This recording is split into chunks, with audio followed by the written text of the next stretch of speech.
Alex here. Lots of news today, lots of exposure and double upload. Expose, expose, expose, expose, expose, expose, expose, expose, expose, expose, expose, expose, expose, expose, expose, expose. You're exposed. You're exposed. You are exposed. Expose, expose, expose, expose, expose. You are exposed, sir. I'm going to expose you. Expose you. Oh my God, expose you. What is up, ladies and gentlemen? I am completely pissed. I was going to write a script for this video. I am Why a horse. am I still getting hate? Hey, what's up, guys? It's Scares here, and so from now on, I am going to report the news. Let's go. What's inside the up, story. ladies and gentlemen? Expose. I am getting. Expose. Wait. Expose. Here we go. Ah, that's why. I am a horse.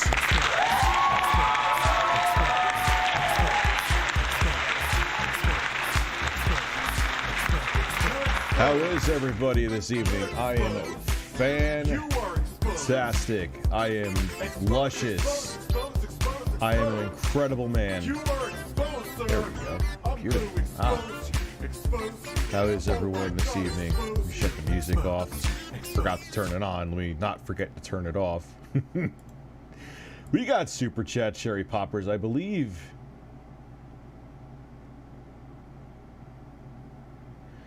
Howard Stern is... I actually think he would have a chance if he ran. President Howard Stern. Life is a fucking soap opera. Hey, sexy, here's for your mortgage. Sorry, I can't afford to give you PlayStation audit to the credits for your next playthrough, though. Thank you very much, man. And thank you for being a member for 5 months, man. That's very awesome. I love the support.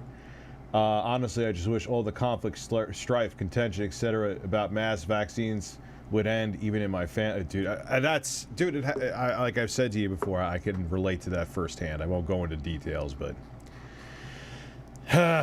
anyway, isn't it crazy how Xbox actually is putting out good games for once, and they are rated higher than PlayStation games? This gen is gonna be very competitive, man.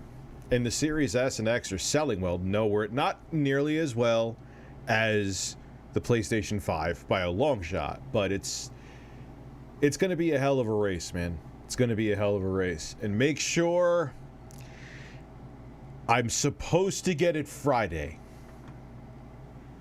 There is going to be an unboxing of a new Xbox 360 Elite. I'm actually excited for that. I think I'm more excited for that than my fucking audience is.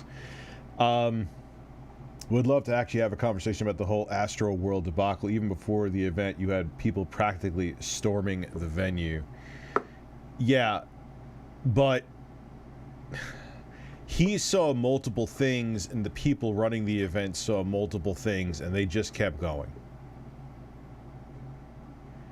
Like, come on, man. I know people are... There's two things people are pissed off with that video. That the fact that I had an ad in it, which I always find amazing, because first off, I have, like, on a busy month, and this usually isn't the average, 4 to 5 ads a month out of, like, the average of 60 plus videos that I upload. And honestly, on normal months, it's going to be a little more during the holiday season, but not much. On normal months, it's like 2 or 3.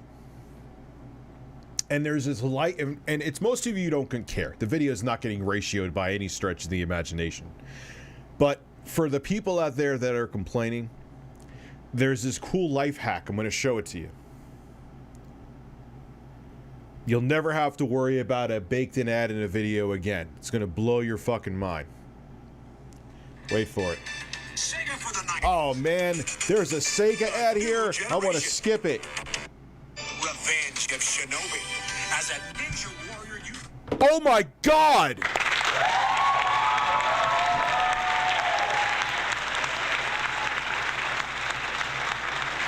Like, I don't...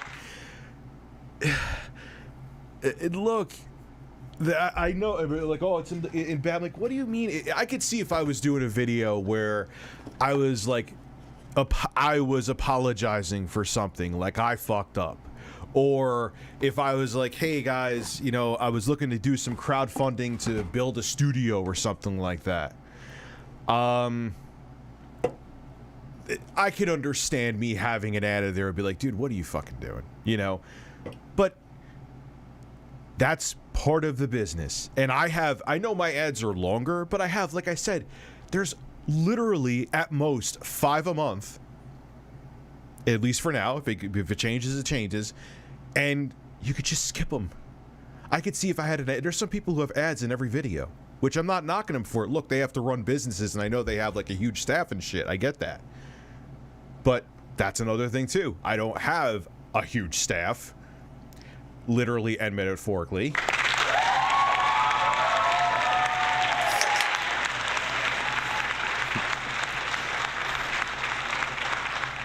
But I do still have a hell of a lot of business and personal expenses, so when the occasional sponsor who I like I'm literally using ExpressVPN right now that I paid in full for the year, didn't even get a discount.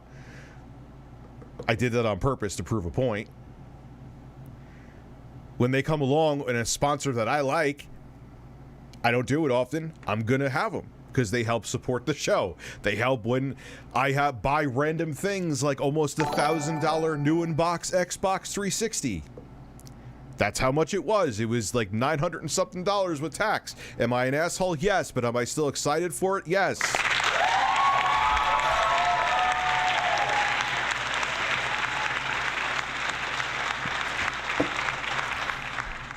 Chef D has told me he skips all of my ads, and you know what? I'm proud of him. He skips the ads, but at least he just watches the content. I am fine with you doing that. I swear to God. You get what, like, I'm just like, you know, like, perfect example is Angry Video Game Nerd. I love the nerd, still do, okay? He has ads in the beginning of all his videos. You know what I do when I don't want to see him? Just take the little red ball and scrub over, and magically I'm just right into the episode. It's like not a big fucking deal. Like, I don't understand it. I shouldn't even bring it up, but it kind of brought me into that rabbit hole anyway. But it's so silly. You know, and I also know the other reason is, like, people are mad that I'm calling out Travis Scott. It is what it is, but... Well,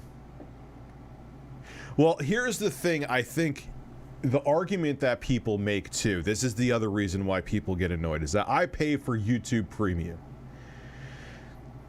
So why do I need to see a baked-in ad? And it's just like...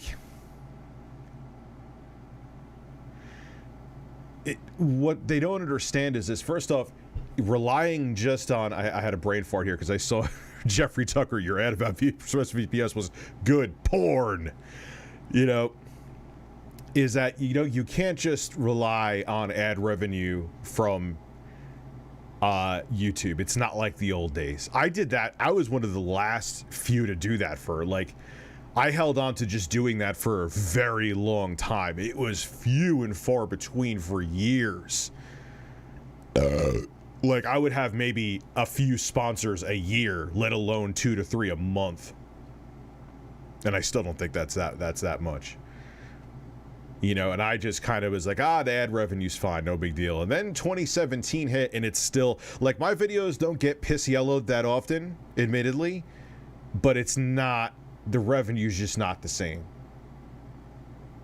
It's just not.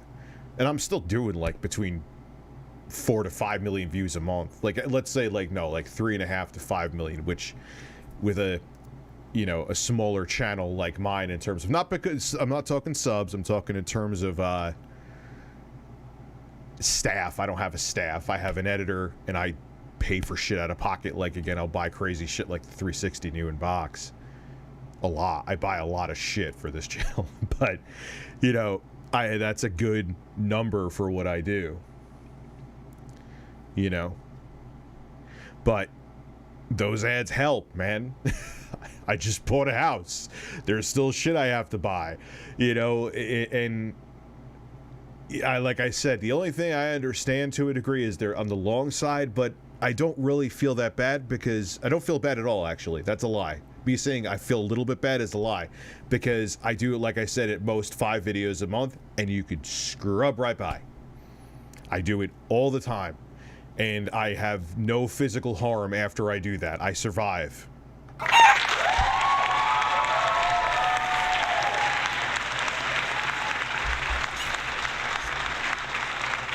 Yeah, that pisses me off with the 9-year-old kid in the coma. I didn't even know Crowd Crush was a thing. I had no idea until I heard Critical talk about it. I had no idea Crowd Crush was a thing. I didn't even know that was a phrase. I didn't even know, you know.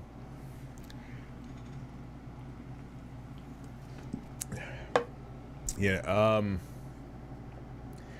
how is that Dragon Whispers? Dragon Whispers?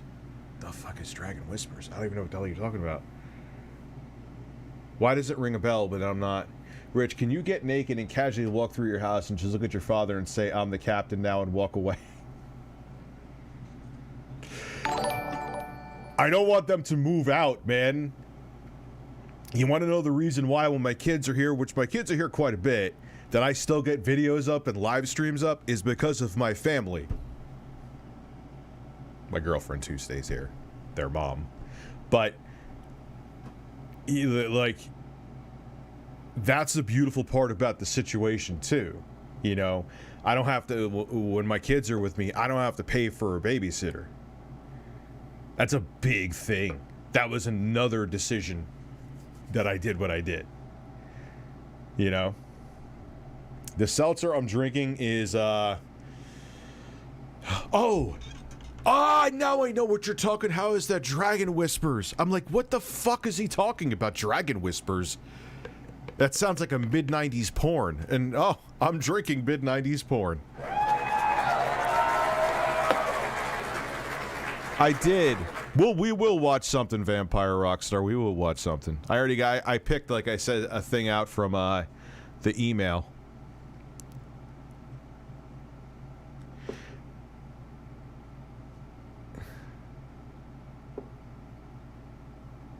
Solid Crusader, what's going on, bro? From the sky to spend unlimited on super chats, the economy is still bad and there are still millions of unemployed. What is that pertaining to, though? You know? No, I don't think it's over. Unfortunately, people forget. And there's also that gray area, and there are people defending him saying it's not his fault. You know, so he's gonna people will be mad at him now. DBZ King, how the hell did I miss your super chat? There hasn't been even that many that came in. Oh, Joe Rogan is Gwyneth Paltrow for men. I did read that before and I just forgot to respond for it, and that is really fucking true.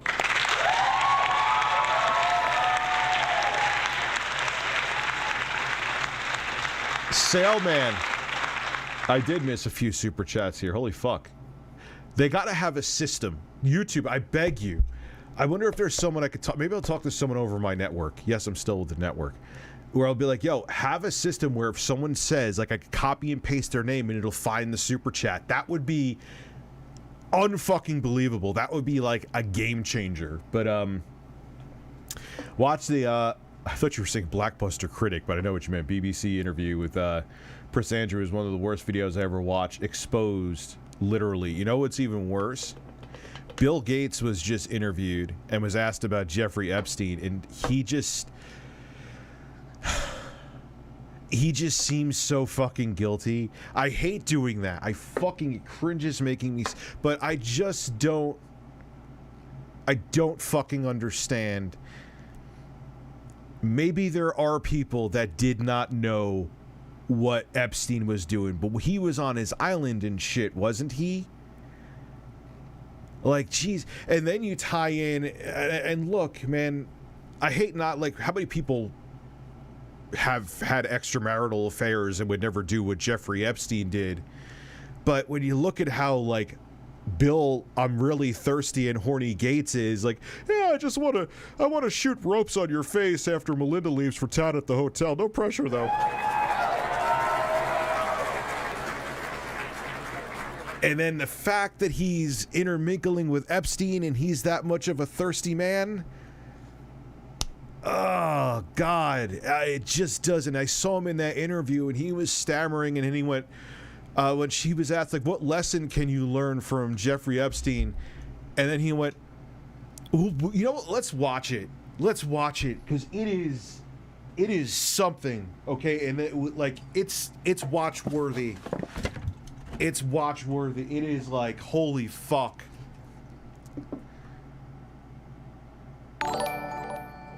So let me just finish these super chats, actually. His viewers putting up with having to skip ads better for you than... What do you mean? I'm trying to think of what perspective you're asking. Is viewers putting up with having to skip ads better for you? In terms of revenue, I have no idea. I don't think that anyone really has an idea in terms of like the cut, how that works. Like when you watch a video and you're a premium member, I get a kickback from premium on that. I know that's not a big portion. But yeah. So no, Google Fish, I can't do that because I don't want my parents to move out, because then I would have to hire a babysitter for my children. Coffee is I drink too much fucking coffee though. There's a mission in Far Cry 6 where you can go into a cave and get attacked by psychotic roosters on steroids. I'm not kidding. Dude, what's with the bird? There's a bird trend going on in gaming, Carlos. There's a bird trend. We got birds in Far Cry 6. We got birds in Back 4 Blood. Don't scare the birds. Don't scare the goddamn birds!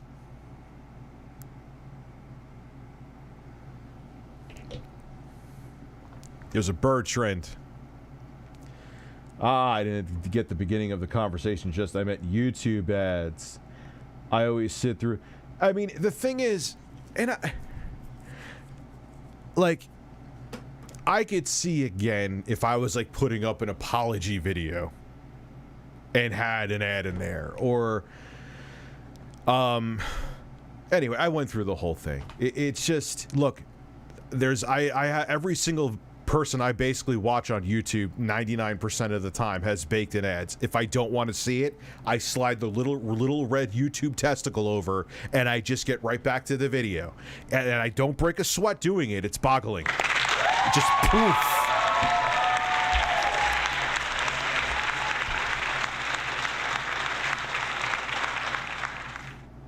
Birds. Rich, there's a wipe my ass crypto which has boomed and crashed in a day. I like crypto and have some, but damn, there's... Yes, dude, and the thing is, and all these people that are going to cry, they're regulating it because they're looking to buy Lambo tomorrow. Congratulations, you're the fucking shady assholes that are going to be bringing it on. Because when you're making the nipple horse cock cucumber crypto... to just have it, to do a pump and dump on it, they're gonna want to / have to regulate it. So enjoy your cum rockets. Please clap.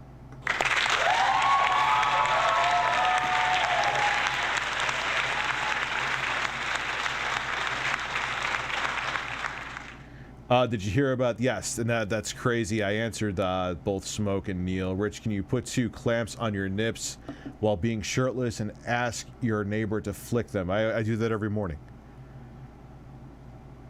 Especially it's more interesting now because I get some frost on my nipples in the morning. So there's little icicles on the tips, like it looks like erasers with icicles on them, you know.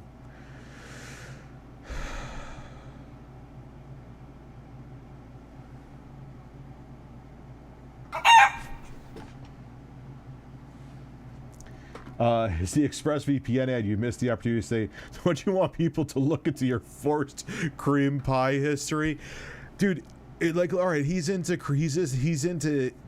seeing women get nuts busted in them. But why forced? Like, why is it like there has to be some kind of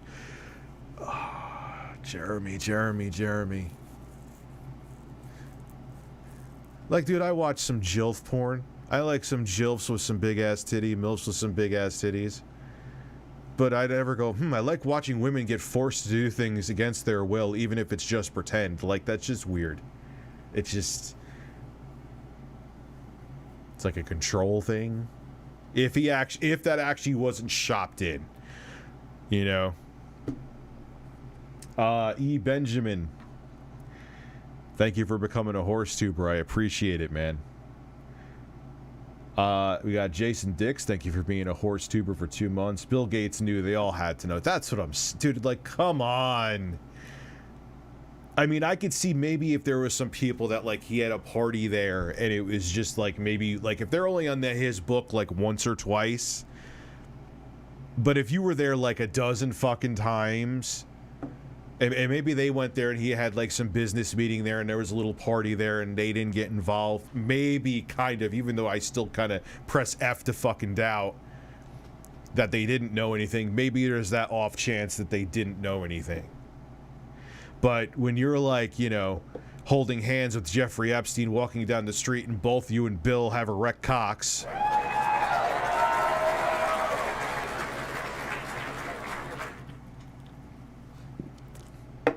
I would say there's fucking problems.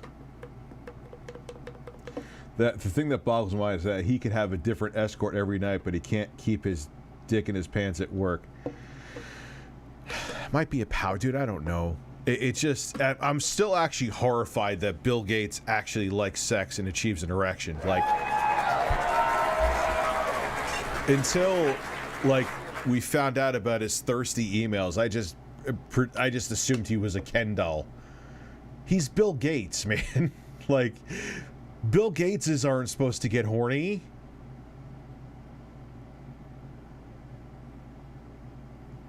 Like, he's not supposed to have a big erect dong. Bill Big Dong Gates.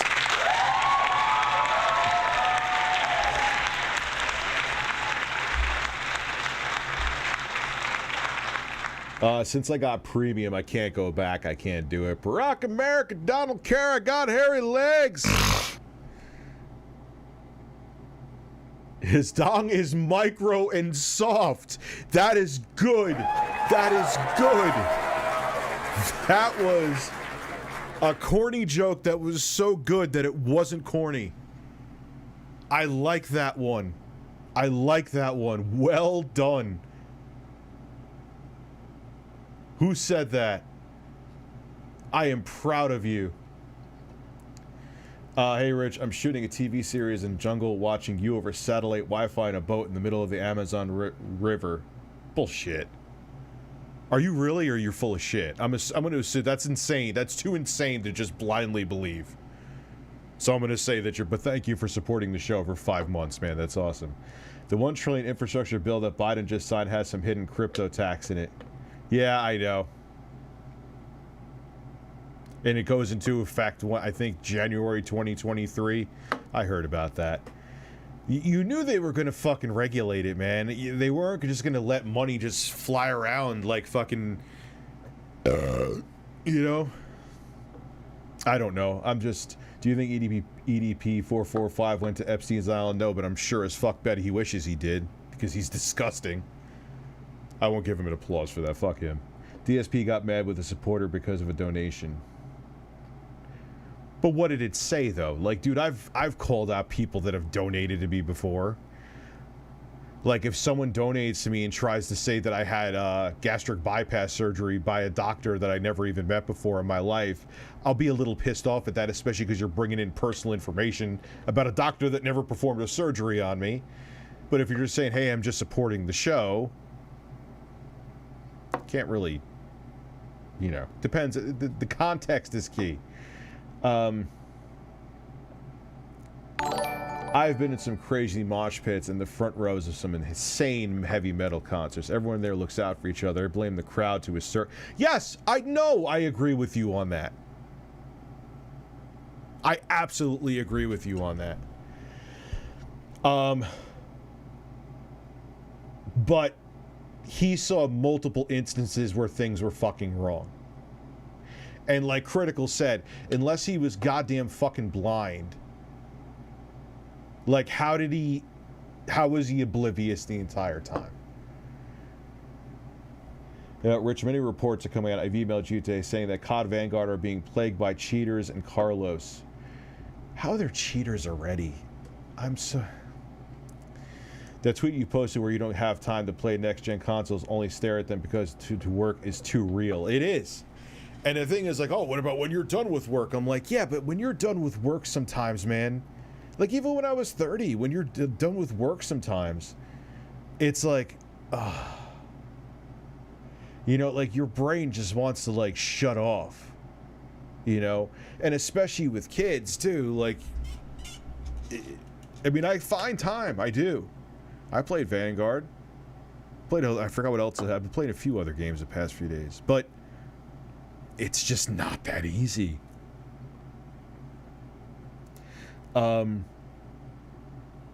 Movie Pirates of Silicon Valley showed Bill Gates and his friends with hookers and going to strip clubs, and I was confused back then. Now it makes... I mean, look, man, I understand, like, we do it. It's human nature to, like, you just, like... stereotype a person. Like, you look at Bill Gates, he's a dork, and you just like the same with who would have fucking thought with Jared Fogle? Now obviously we know he's a disgusting child raping monster, but he's another one. I thought he was a fucking Ken doll, man. Like, he didn't even have a penis. And like he's just fucking dork that lost weight eating sandwiches.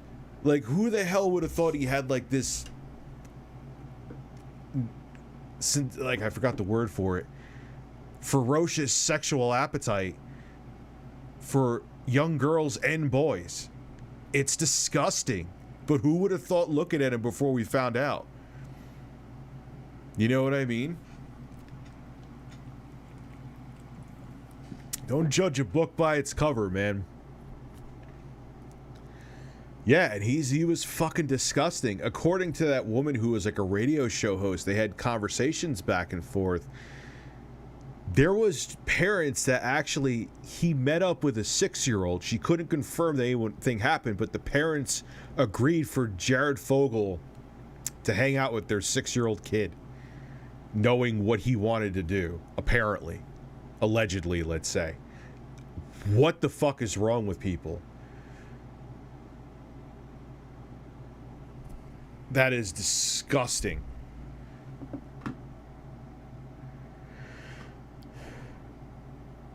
DSP calls you racist for saying the word. I don't know if that word is considered racist or not. No, but I believe the parents knew that Jared Fogle wanted to meet for a physical interaction with their 6-year-old.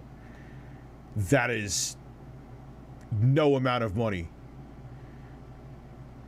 You basically, what, because what, he gave you $50,000 or whatever? I bet there had to be money, I'm sure. How soulless are you that you would destroy your child for money? Disgusting. Pearl Jam had the same thing happen in Denmark. 9 people died and they did the right thing and stopped the show to protect everyone. Yeah, that's what you do. He didn't do that. He knew something was going on. There is video evidence pointing the fucking camera at Travis Scott. Took a second. He knew, like, there's no question, there's no doubt. That's not up for debate.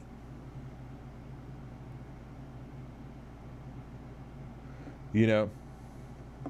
No wonder why you love talking about his full... dude. And what amazes me about Jared Fogle, and for those of you that have heard my spiel on this before, but I have to say it again because it's still just... You're handed this ridiculous lottery ticket, and I understand it's a compulsion and an illness, and he's just a sick monster.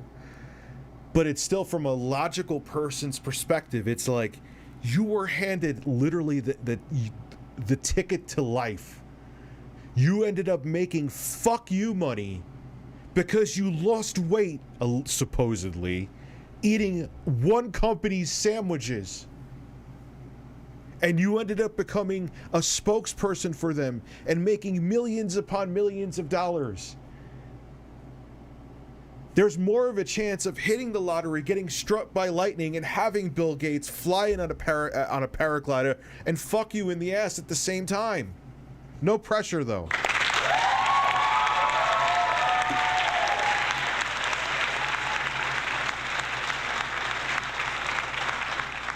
And in a way that people couldn't imagine creating success.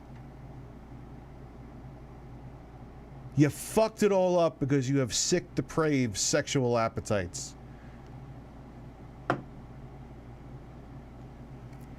I don't get it. I don't. I guess maybe he could buy his way out of it, he thought. Fucking asshole. Oh, we've watched the Xbox One reveal. We're going to watch this thing with Bill Gates, man. So Pearl Jam had the same thing happen in Denmark, so I answered that one. I don't know if you saw or heard, but there's footage of Travis Scott stopping a concert because his shoe was taken. So he didn't tell the crowd to... I heard about that later on. I didn't even know that was a thing. I wish I... Because that would have just made it so much more damning. I heard about that after. I'm like, look, the video is staying up. It had everything in it, but... reports that the crowd rushed for a Travis Scott Fortnite burger. Doesn't Critical have a burger with Mr. Beast, the Moist Critical burger? Kurt Cobain stopped during the middle of a song to stop a guy sexually. That's what I'm saying. That's what I'm... See, everyone's bringing up these examples, man. Like, you can do it. Don't tell me he had no... Like, fuck off with me, he had no choice. And he was aware because there's video evidence. Don't hand me that shit. He wanted to get through his show, like, oh, these are how my shows go, which that's good. And he wanted to get through it so he wouldn't have to get refunds. The Moist Critical burger, yeah, it looks like it's all like it's like chopped up meat and a lot of cheese, so it's moist. I want to actually try that.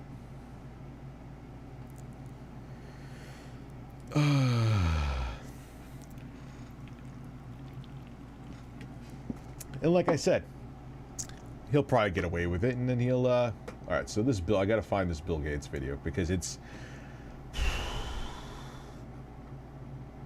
rough, man. It's, I gotta find it. Where is it at? It's rough. Here it is. Here it is. All right. You can get 5 number 1s, 3 number 7s, 3 large fries, 8-piece, 5 McChickens and McDoubles, and a Diet Coke. Are you talking about when Badlands Chugs did the dude from San Andreas? So let's see this shit, man. Let's see here. So I got the display capture on, so you should see it. Nope. Here we go. I'm a horse.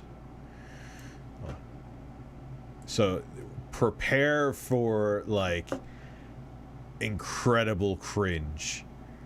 Like, and what kind of shocks me too about, like, hey Billy, Mr. Horny Gates, you didn't think that you didn't think after what you were found out that people were going to ask you about it, you weren't prepped? It's so weird. Oh, Bill Boner Gates. I was at a concert where Tempe musician Mike Park, look him up, stopped the show, jumped into the crowd, and dragged an unruly person. That's what I'm saying, man. Like, all these different examples just show how fucked Travis Scott really was. You know? Anyway, let's watch our buddy Billy here. I'm going to react to a recent controversial interview with Bill Gates on PBS. It was supposed to be about vaccines, but she asked Gates about his relationship with Jeffrey Epstein. My feedback is not a criticism of Gates as a person. I'm just going to look at his specific behaviors in this interview for educational purposes to see what makes his communication come off as hinky.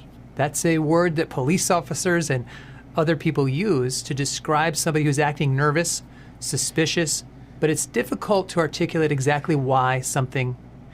And you'll brace for it. It's like you're thinking maybe this guy's just looking for some free real estate, talking about Bill Gates with this drama.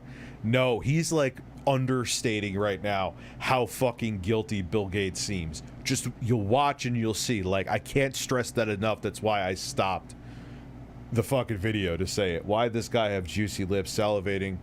His lips aren't juicy. Scene. I would say that my lips are juicy, actually. Off.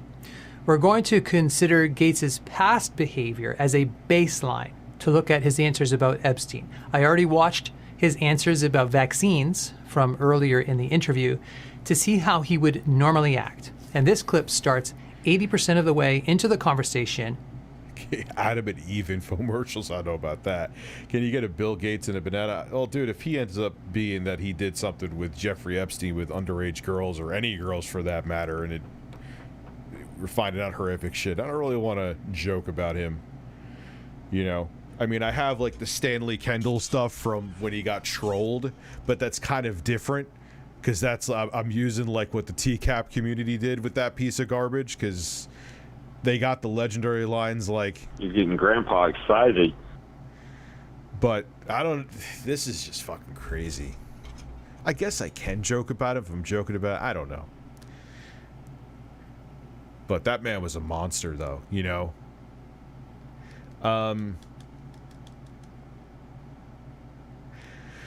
Does Travis Scott remind you too of Limp Bizkit? No, not at all. Like Fred Durst and shit? Not in the slightest. Has the full TS clip on his Instagram. Okay.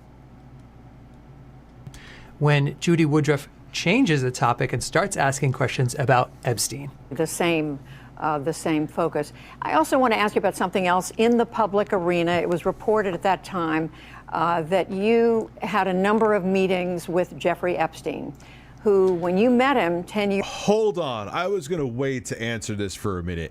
Is that fucking true? Well, Bill did hack his school's computer system to put him in class with all girls. Is that true? Dude, I keep finding weirder and weirder shit out about this guy, man. If that's true, I'm just going... My research right now is a super chat. But that's... Wow, Jeffrey Epstein, more like Jeffrey Epps dork. No, dude, he's a monster, this guy. Years ago, he was convicted of soliciting prostitution from minors. What did you know about him when you were meeting with him, as you've said yourself, in the hopes of raising money? You know, I had dinners with him. I could literally see Bill at this moment shitting. Like, everything, his face, what he's doing with his fingers, she's like, what he really thought that she was not going to go there and she was just going to ask him about his philanthropy. God, these motherfuckers are so privileged. regret doing that. He had relationships with people he said, would give to global health, which is a interest I have. Not nearly enough philanthropy goes in that direction. Those meetings were a mistake. They didn't result in what he purported, and I cut them off. That goes back a long time ago now. So there's nothing new on that. It was reported. Not kidding about in the Amazon. Wish I was. Bugs and mosquitoes here are huge and out to get you. Emailed you some photos that prove watching at 144p, but it works and it's worth it. Cheers, Bruto. That is fucking insane, and you get an applause for that one, man. Holy shit. Someone's literally in the middle of the Amazon watching me. That's something I never thought I could actually say. We still use Windows Desktop till this time. Well, yeah. I mean, it's kind of a monopoly, man. Great girl touched me at a Metallica concert. Did she, mean to, or just, she was walking by you, and context is key? Anyway, let's continue. First, he didn't answer the question. She asked him about what he knew about Epstein when they first met. He replied, I had dinners with him. His answer is misaligned, and that's the first sign of trouble. Yeah, like, why don't you say, like, if you're innocent, Billy, why don't you say, I didn't know anything about the guy. All I knew about him was that he wanted to invest in some philanthropy, and beyond that, I didn't know a damn thing. I had no other, like, he was just like, well, oh man, I'm shitting. Oh, well, yeah, but I'm Bill Boner Gates. Like I told you, like, this dude wasn't joking. Like, he's a nervous motherfucker, man. Bruno is the GOAT for that. I respect. Yeah, dude, that's crazy. That is insane. I thought you were talking about my dogs. I swear to God, my dog's name is Bruno too. In the middle of the Amazon. Why? Cell signal too. 21st century Amazon. More like Jeffrey Epps. Fuck, he's a monster, bro. He's a monster. Billy, hey, I didn't know anything. Well, you're safe, Billy. You're safe. The chickens approve. Rich, since you're into old tape stuff, look at Synclaver Velocity video. It's the first of a series of instructional video series for an old professional musical keyboard. Ooh, yeah, I think you sold me on that one. Okay. He's also giving off some very distracting body language. He's shifting in his chair, he's wringing his hands and playing with his fingers. His eyes and his head are all over the place. Our baseline showed us that he did some of these behaviors here and there in his previous answers. And now he's doing a whole collection of them all at once. And that uptick shows that something has changed. That also shows a misalignment between his words and his non-verbal cues. So if we were playing poker with Bill Gates, we'd say he's giving off tells. And in the field of communication, we call this misalignment nonverbal leakage. There's something more going on in his mind than what his words are saying. He looks bottled up, as if he's restraining himself from saying more. We then have two layers of misalignment. Woodruff's question and his answer misalign. I just get this weird vibe, man, that he did some really heinous shit. I just do. Like, it just all, look, you know, innocent until proven guilty, and I always stand by that. Court of law is over the court of public opinion, but you're known as a horny guy. You're known at, like, trying to hook up or like with extramarital affairs. Okay, admittedly, he did, like, they always said he never, that's where the no pressure though joke came from with me, because everyone's like, yeah, he wanted to fuck me in the ass, but when I said, nah, I don't want to be fucked in the ass, he didn't push the issue, no pun intended.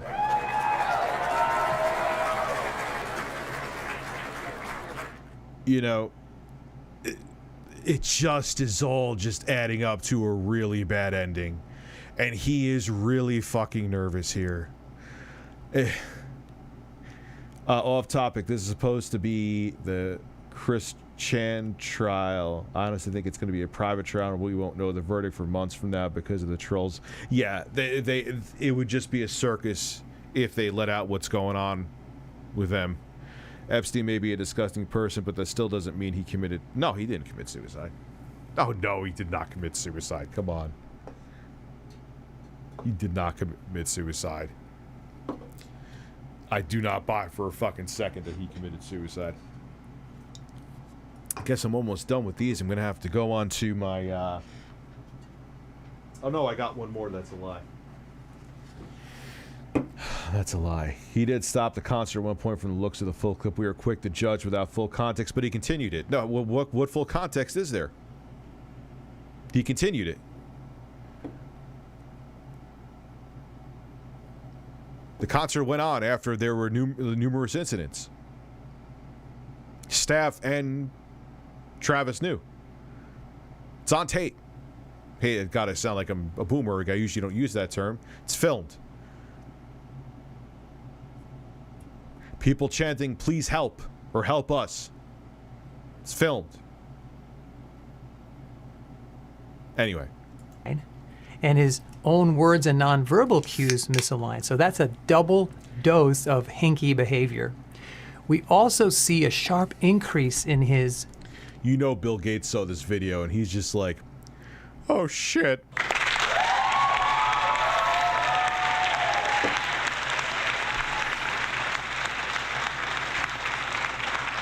It's Bill Boner Gates, Bill Boner Gates, Bill Boner Gates, masturbates.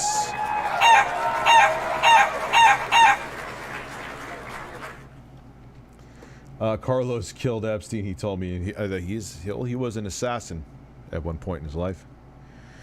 The bird assassin. Melinda divorcing him just adds to it. She knows something really heinous about Bill and does not want to associate with him anymore. Well,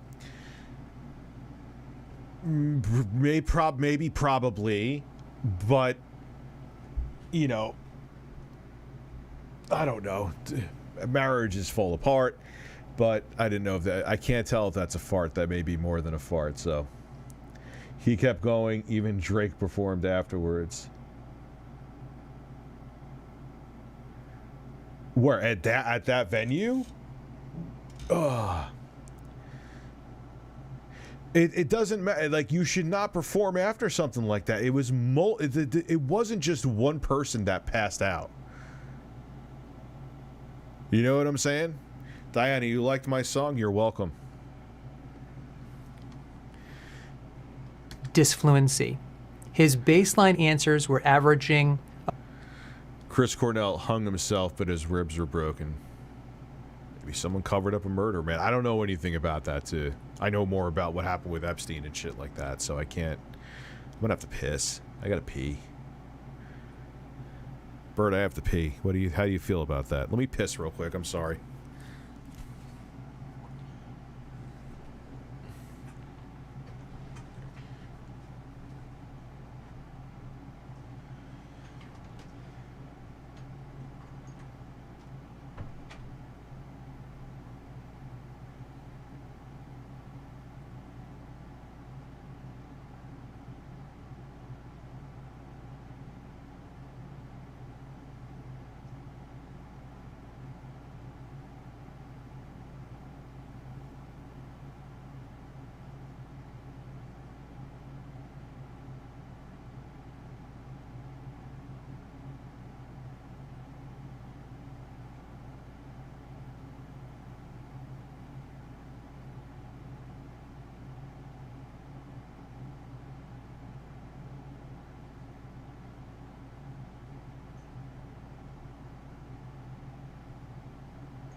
I'm laughing as I come back in. It's been proven he went to Dave & Buster's afterwards. Who went to Dave & Buster's? But that, I was laughing at that is just the look of a man with a very, like, he has secrets. Bill, I'm seeing a lot of pressure. I'm sensing a lot of pressure. Dude, he looks like he's either constipated or fucking guilty. Maybe both.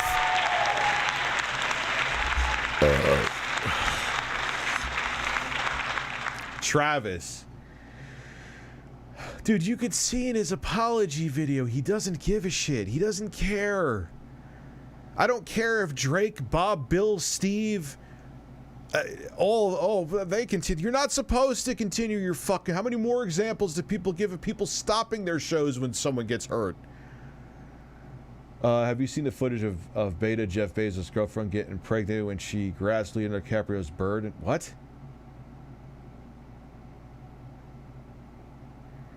What the fuck are you talking about? A filler word every 6.7 seconds. That's already a lot. His top two fillers are ah and you know. During his Epstein answers, though, he used a filler every 2.6 seconds. That's a huge increase. He's also repeating words and restarting more frequently. He said those meetings were a mistake. There's, you know, so there's nothing new on that. And he's pausing frequently in the middle of...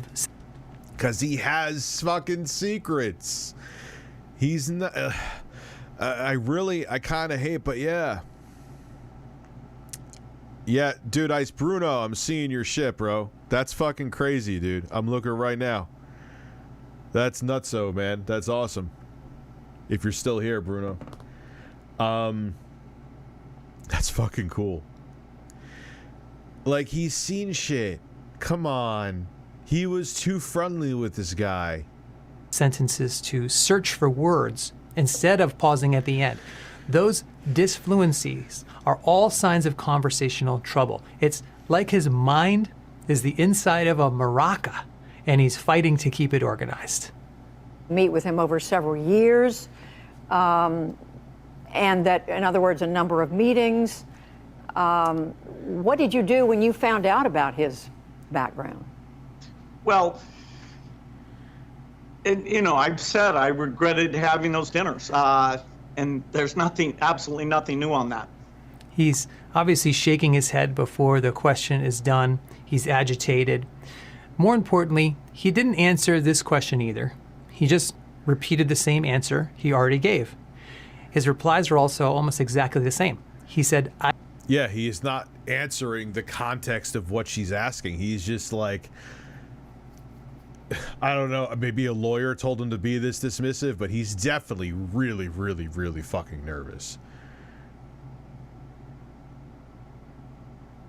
And again, look, man, you could look into everyone. Like, you could always paint a picture of someone to look bad. We've all fucked up, and if you piecemeal things together or take like, I hate saying, like, okay, the guy had a boner in college, like, who didn't? You know, so he tried to date a lot of women. But when you add everything up, and then he was connected to a guy who was basically a serial rapist who had an accomplice who would, like, recruit girls for him to rape of age or underage, and you were associated with him and somewhat close friends with him. Come on. It just doesn't look good, man.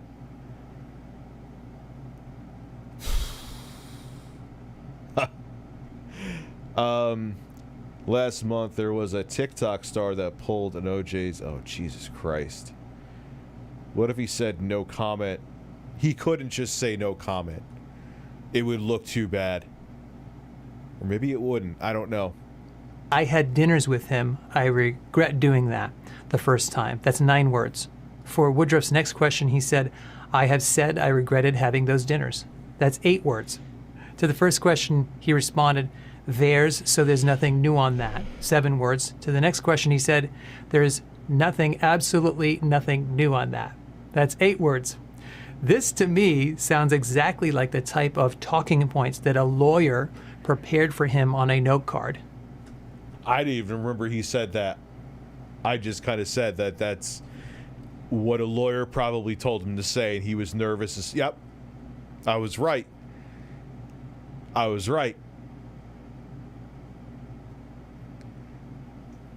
That sounds like a lawyery thing to say. This is not how transparent people talk, and it's not even how he talks. In his earlier answers in the interview, we use that as a baseline. Your ass hurts seeing Bill and Rich's face. Why does my face hurt in your ass? Do I have to make you take dumps, is what you're saying? He used longer sentences and gave helpful details. He's also here repeating the use of the word dinner. That specific word sounds calculated to me. He might be doing what the communication researchers in crisis call minimization, to explain things in a way that make them seem less harmful. The statement, there's nothing new on that, also sounds like minimization to me. One way police interrogators establish if a suspect is telling the truth is to compare a suspect's answers with information that the police can verify in another way. So if a suspect is lying about or downplaying basic verifiable facts like where they were, they could be lying about even more important information the police have not yet verified. So it gets even better though, wait. The question is, does the word dinner accurately describe the various meetings that he had with Epstein, or is he minimizing? Yeah, dinner. Bill's thinking like, yeah, well, if you consider dinner butt sex, then that's dinner. Like, dude, you could see that there is trouble in that man's head. In that Mr. Rogers style dress. He ain't no Mr. Rogers. Oh my God. Now, I'm not a detective, but if there's verifiable information out there that you know that establishes that these were more than just dinners, then post a comment below about that.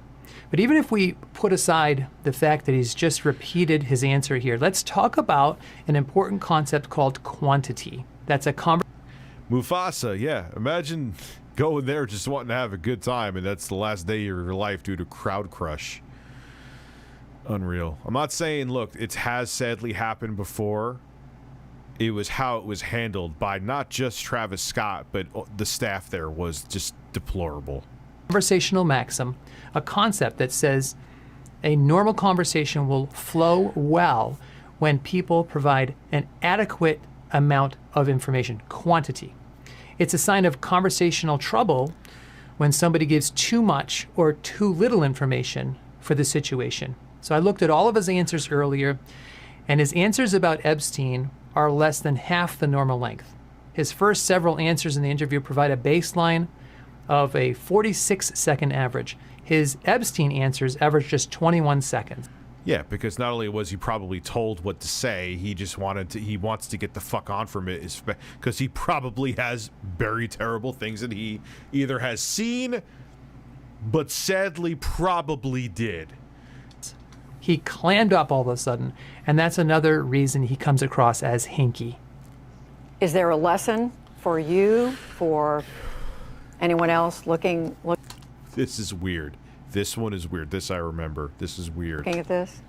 Well, he's dead, so What the? Is there a lesson? The lesson is he's dead? Was that you just trying to be evasive, or was that you trying to make a point to people who may know something? I may be overlooking into it, but that was a weird response. You know, in general, you always have to be careful. And I'm very proud of what we've done in philanthropy. Very proud of the work of the foundation. That's what I get up every day and focus on. So she asks him, is there a lesson?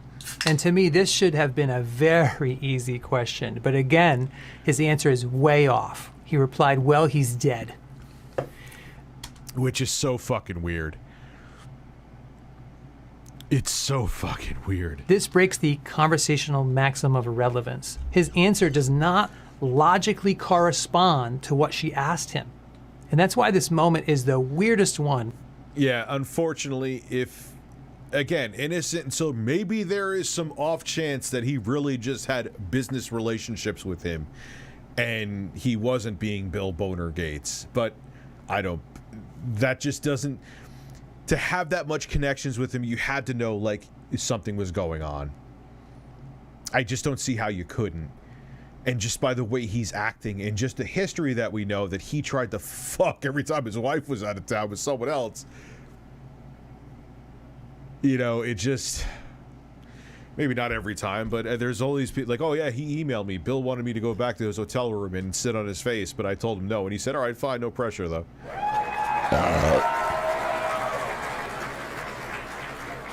Bill Boner Gates, Bill Boner Gates. If he goes to jail, he'll have to masturbate. It is a great game, and if you have a Series X that doesn't have the feature on the Series S, you could actually play it at 60 FPS. Ooh, yeah. That's a good game to play at 60 FPS. Carlos approves. He's a bird. I'm a man. This is the internet. Welcome. In the interview. As the questions get easier, his answers get less connected. He then pivots to his work with the Gates Foundation. And in crisis communication research, we call this technique bolstering. Yeah, don't focus on the fact that I probably did terrible things with women and underage women at Epstein's fucking pedo island. Don't focus on that. Focus on my philanthropy. Who cares about all that stuff that I'm a fucking monster, allegedly, probably, but still allegedly, innocent until proven guilty. Let's just focus on the good shit that I do, not the horrific shit I've done. When companies and politicians get accused of wrongdoing, they often try to refocus the conversation on all of the good things they're doing to bolster their image. So he said, I will talk about Digital Foundry tomorrow. I thought it was... Me and my editor had a debate that it was... I read your super chat, man, Stiffmeister. So, yeah, I heard what happened with Digital Foundry. I have a Series X that runs so damn smooth at 60. Yeah, I love what Xbox does with backwards compatibility, man. I love it. It's so awesome. He says, I'm a philanthropist. I'm very generous. Now, bolstering like this is not an admission of guilt, but he is using it as a way to change the subject instead of answering a very basic question that he was asked. So, big picture, I don't know what really happened with Gates and Epstein. I'm not evaluating him as a person, but the way he handled these questions were really high on the hinky scale. And if you want to present yourself like a credible person, this interview is not an example of... This interview is the exact opposite. It's the exact opposite, man. Holy shit. The world we live in is fucked. Hey, world, what is game crazy? Let me make sure this is like a legitimate enough. Alright, it's YouTube. Okay, it's YouTube. We could look at it.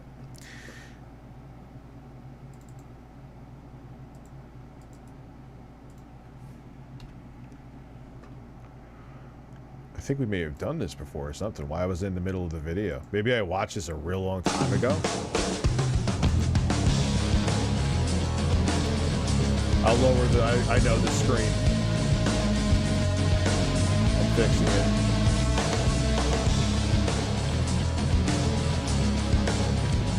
Hello, everybody. Keith Cross. Where the fuck is even a Game Crazy? I've never heard of Game Crazy. Along with Bobby Payne, bringing you the best of Game Crazy at the Game Crazy Selling Skills Challenge. That's where talent, skills, knowledge, and great value come together to create the ultimate games destination. That's right, Keith. Oh god, this is so like 2002. I never even heard of Game Crazy. Where the fuck was Game Crazy in the States? We're going to see some fierce competition out there today. They're going to have to give it all. I don't know what happened with Digital Foundry. I got to look more into it. So that's pretty nuts what happened with them. They got to be successful out there. Because today's game isn't about scoring points, getting kills, or saving the universe from alien domination. No, Keith, today's game is all about selling. Why is every game like it's not always every game is about that? This is very like 2002. That's right, Bobby, but the kind of selling we're talking about isn't high pressure, some loud, obnoxious pitch. At Game Crazy, selling's about identifying needs, building relationships, and maximizing the gaming experience for our guests. And it's all done by focusing on 5 key selling areas: hardware, used games, MVP, trades, and pre-order. Ah, yes, when used games were the bread and butter of a gaming store. Those days are now, they're not where they used to be, at least. I'm sure that games are still traded. I know games are still traded in and resold, but... So let's go down to the game floor where Zelda Scott will take us through our keys to the game. Zelda. Thanks, KC and BP. I'm down here in the his house. You know. Did she just say the fucking his house?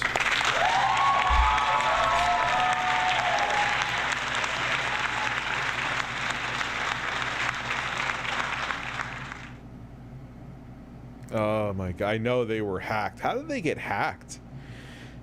That's why I never, like, first off, I have a company I work with for the sponsorships I get, so I don't deal with any of that directly. But usually that's how that happens. Like, it seems like it's a legitimate sponsor, and they're like, oh, sign in here and we could work from there, and then the next thing you know, they end up hacking into your account that way. Digital Foundry was hacked from some crypto scam. This woman is so cringe. Get ready. Oh, I'm getting ready. How did that even start, though? Did someone try to get involved in some crypto shit? Are we gonna find out some fucking major fucking tea over at Digital Foundry? That would be a way to end 2021. probably not, I'm sure, but there is no defending Travis Scott. Why can't people get that through their heads? Also, can I get a look, listen, spread your cheeks, and the camera's on? So wait, Look here! Look, listen! Gotta find the spread. Spread your cheeks and just go to town. Oh, the camera's on. I feel like I'm a chef.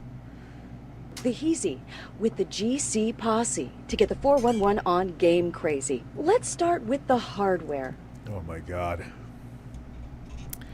Oh my god. This is like a gamer's ride, dog. Why do they do this? Why do they fucking do this?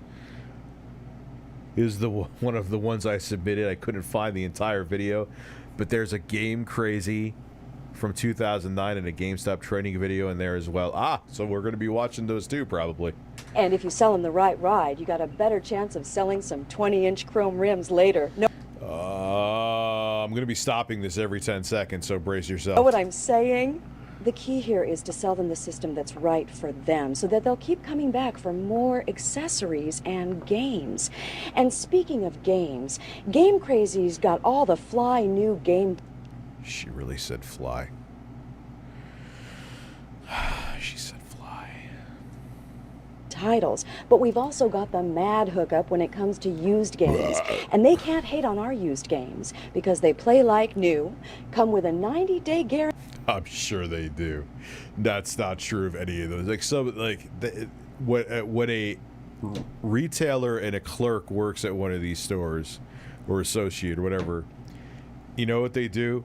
I've seen them when they take it out, look for like 0.3 of a second where there could be 1,000 scratches, and if you don't have it at the right angle, you won't see anything. Oh, yep, disc is in there, taking it. You know how many times I got games from GameStop throughout the years that were used? Because I was broke as fuck, and that was the only way I could get a game. And I had to go get an exchange because it was scratched the fuck up. I was in denial for a few hours when Chester Bennington... Oh, yeah, the guy from Lincoln Park, right? Yeah, he committed suicide. It's not a joke, man. This is how they train their associates. Sit here, I'm getting secondhand embarrassment. Guarantee, and they cost... You know what's funny is that she I'm sure she's like a SAG actress. Or they call him actor. It's not an actress anymore. She's a SAG actor that probably got paid like $300 to do this. Less. Booyah! Now, for the real hardcore players, the ones that are crazy... She said fucking players. I'm just gonna... I can't... Tight with the like, why even back then was this a thing? How old was Eddie Van Halen, just out of curiosity? I'm not sure. See, we've got the MVP card. The MVP card means... Oh, it's the same shit, different retailer. Oh, we have a card. Oh, we have a membership that gives them... Then they can get a magazine, or they could sign up for our credit card, and then, hey, they can get a discount if they sign up for it, but if they miss one payment, we're going to tack on 8,000 fucking % interest and buttfuck them financially.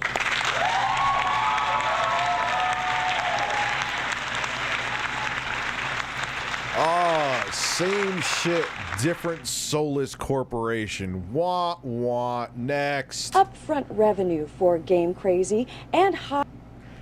I worked at Game Crazy. They had professional disc buffering machines, were able to repair games. They beat the pants off GameStop in every way. Did they?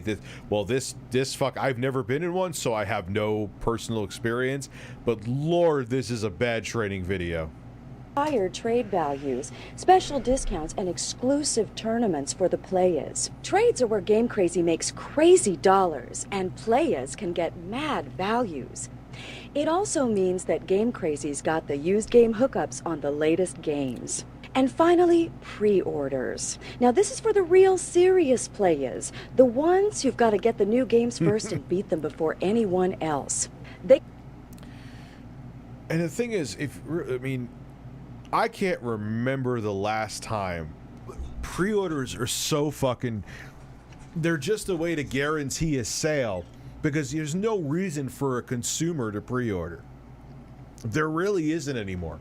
I can't remember the last time. I mean, I get all my games digitally now on all platforms anyway, but I can't remember the last time I went into a store and a game was sold out. The hardware right now, due to what's going on, oh, well, my dock almost fell on the floor, due to what's going on is a different story, but software is plentiful, not plentiful. Like, there's no reason for pre-orders. It's just a metric so the corporation can see how well they're doing, and it's just ridiculous. You're killing me over here with this, Rich. Thank you, Peter. I'm just a man on the internet. They can check out our Reserve Now board, check out our product links in the Reserve Now binder, put $5 down, and they've got a Pitfall? Who the fuck was buying Pitfall even into the remake was back in the 90s? reservation at the hottest game spot in town, Game Crazy. Well, that's it from down on the floor, y'all. This is Zelda Scott, and those are the No, it's not weird, but well, I'm not knocking you for a pre-order, but what I'm saying is that they're useless nowadays, and they've been useless for multiple console generations because the game was always fucking there even day one if you didn't pre-order. You know what I mean? It's just a fucking waste. Went to trade in PS2 games back in the day around 2010. About 40 of them at GameStop got offered $14 and some change. Yeah, that was their racket, dude. That was where GameStop, especially, I remember, sir, during the seventh generation, seeing, like, I think articles from, like, places like CNN, like, how unstoppable they were because of how much profit margin was on the used games. Because they would buy it from you for metaphorical, sometimes literally pennies, and then they would turn around and sell it. Even if they bought a game from you for a couple bucks and sold it for $15, they made $13 profit. It's an insane percentage increase. And then all of a sudden, digital distribution, and it was like and it's, you know, and as time goes on, it's just a bubble that's deflating with GameStop. Now, things like that partnership they have with Microsoft, where if a console is sold, I think with Game Pass, or maybe even if just a Microsoft console is sold through GameStop, any transactions, I believe, GameStop gets a percentage of, like a little cut of the revenue. So that's a pretty big thing. That may keep them afloat for a while, but I still think in the end, the demise is probably coming sooner than a lot of even people think. It's not as soon as I thought initially, but it's still coming sooner than people realize. No meme stock YOLO apes, even though I love apes, are not going to help keep GameStop alive. It's just not going to work. Like this generation, I haven't bought a single physical game for any console this generation. I've bought quite a bit of games. May not have played all of them, but I've bought quite a bit of games. The ship is sinking, maybe slower, but it's sinking. Rich looking like a double wide surprise. The bunny wants to go down the old bunny trail. Spread them wide. My jaw's hitting the ground. A bird. Just want to say I own 12 physical PS5 games, and all of them can be installed and played offline without patches. A lot of games are still on disc. Yeah, but that number is steadily decreasing. And that's good. I'm glad to hear that, but that's not it's kind of a sort of an exception at this point. I don't know if I mean, I'm sure there's a decent amount of other games too that are playable offline, but those days are numbered, man. Only way you could justify a pre-order is Nintendo. When you get a case, stylers or some stuff, but DLC even then just barely. And and the thing is, like, I mean, I guess if you want the swag, cool, but there used to be a time many moons ago that games were sold out. I remember even as a kid, like, for like the Super Nintendo, and you couldn't find a game or something like that. But it's been ages since that's been the case. Chester Bennington was a close friend of Chris Cornell. I think he maybe killed himself because Chris did the same thing a couple months earlier. Jesus, really? I didn't know that. That's pretty fucking nuts, man. Keys to the game. Peace out. Thanks, Zelda. And now, let's get ready to rumble as we begin.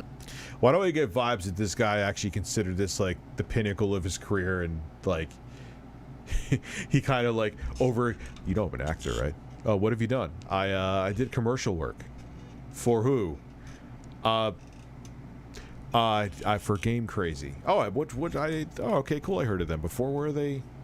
It was a training video. Really, I was hoping you weren't going to ask as many questions. I wanted to seem more important. Fuck you.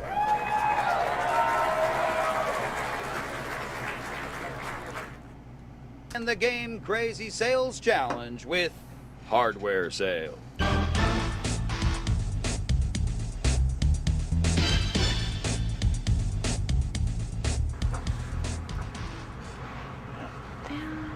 Hi, welcome to Game Crazy. Hi. Hi, what system are you interested in today? Well, it's my son's birthday and I'm looking for some video games, but I'm really not sure what he wants. All right, what system does he play? Oh, and here he goes asking the right questions. He's off to a good start, Keith. System. You know what? That's what I need. I need a system and some video games. And I need my husband to stop coming home drunk every night at 4 a.m. and taking a shit on the living room floor. I'm sick of cleaning it, Dave.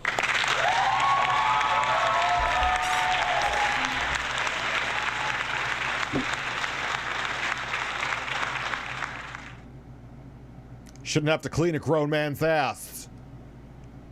Sorry, I'm just all brand new.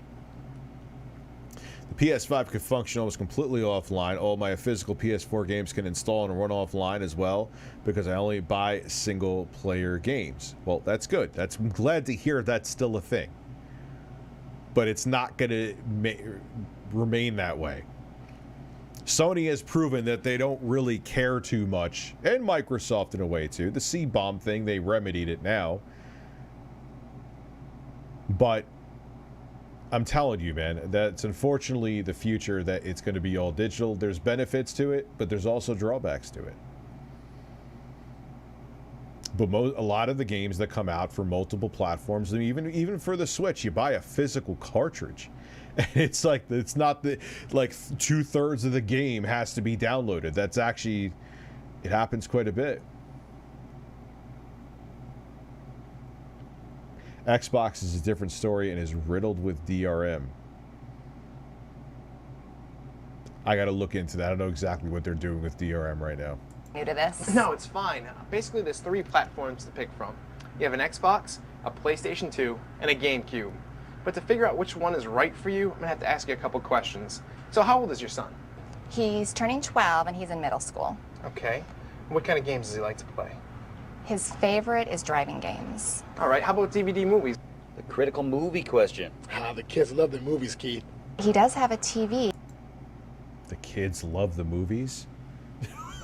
It's only kids that watch movies. Like, what does that even mean? Oh yeah, he got his dad's porn stash. He's been really into that lately. He can watch it on the PS2. And this will be in his room, so, you know, that would be great. How about online play?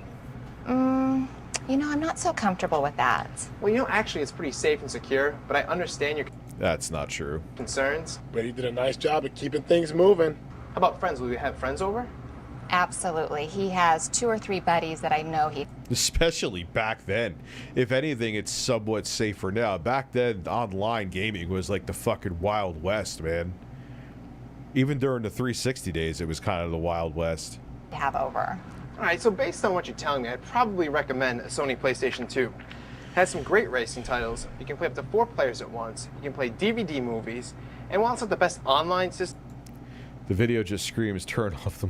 Yeah, dude, it's so early 2000s. I mean, it is, literally, but...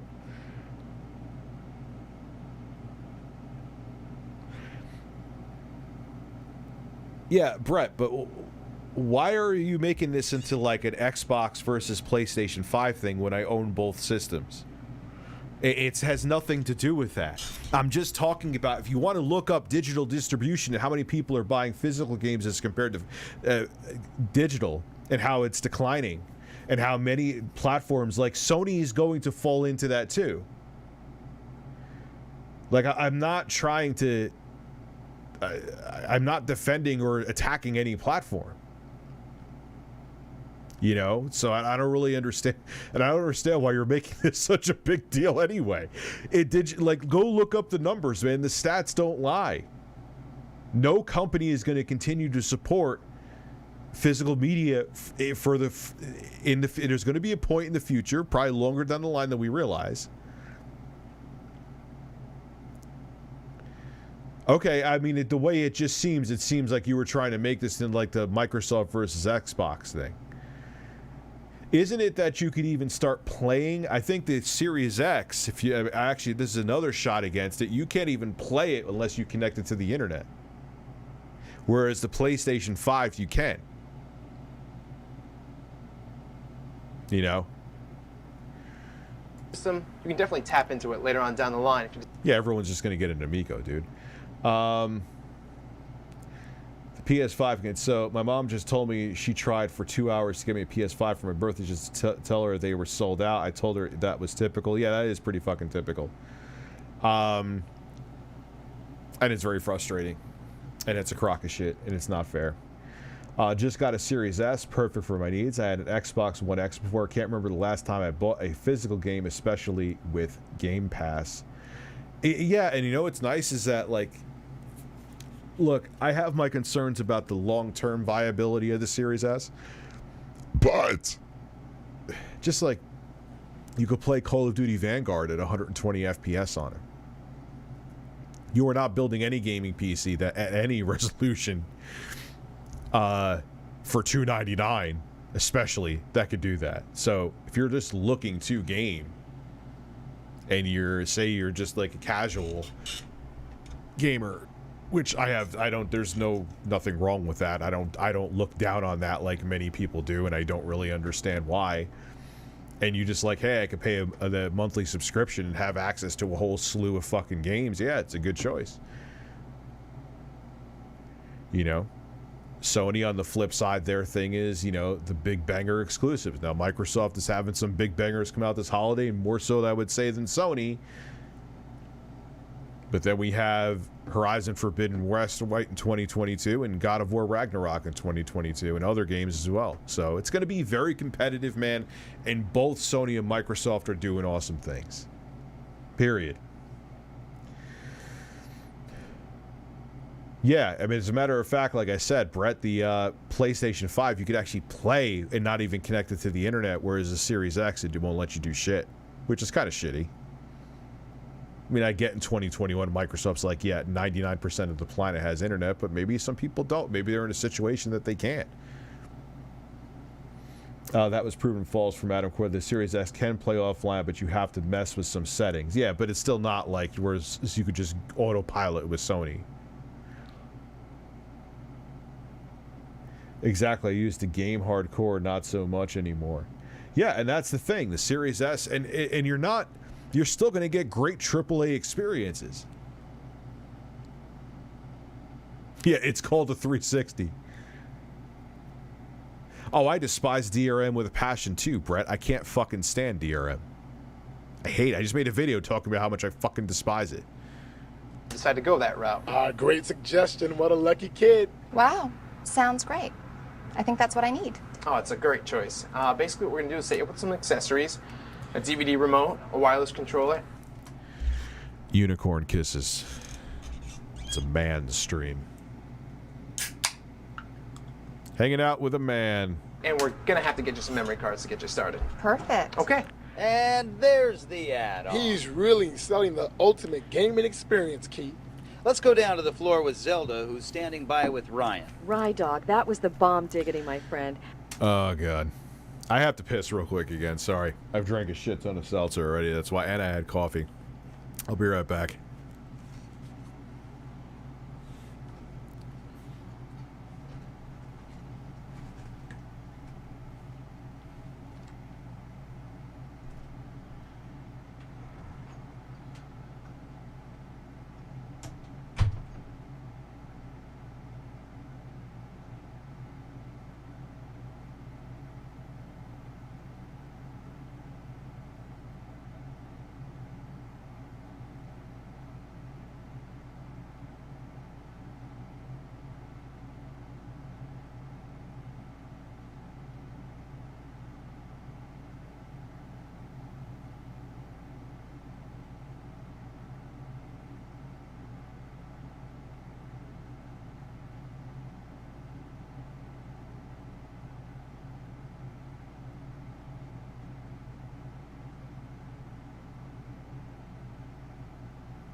God, I love urinating.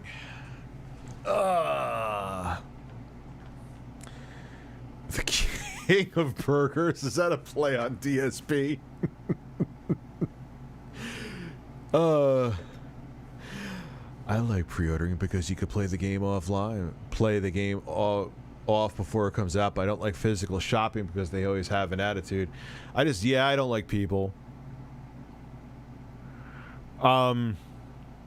It's just like, you know, especially,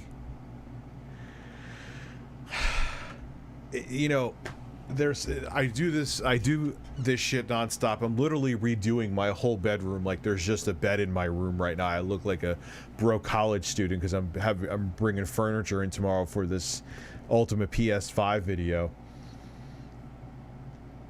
And,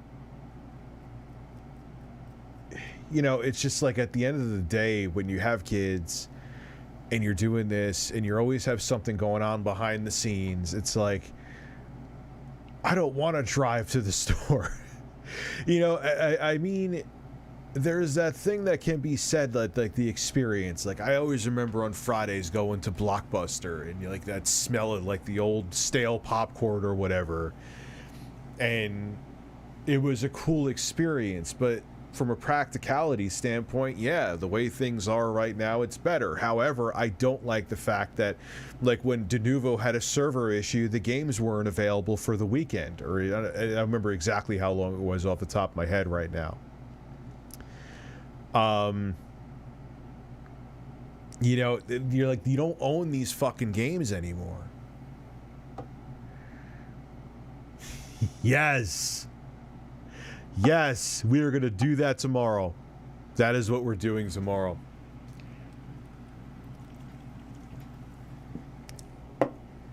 Yes, Popeye. I found your channel through called Back Pocket Gamers. A video on you was a bad take on one of your bad takes about Switch storage. What was my take and what was his take? Dude, I've had literally thousands upon thousands of takes. I don't remember all of them. And you know what's funny is that people use that against me. It's like, aha! You don't remember what you said on April 11th, 2017 in that video from 5 fucking years ago. Holy shit, no I don't.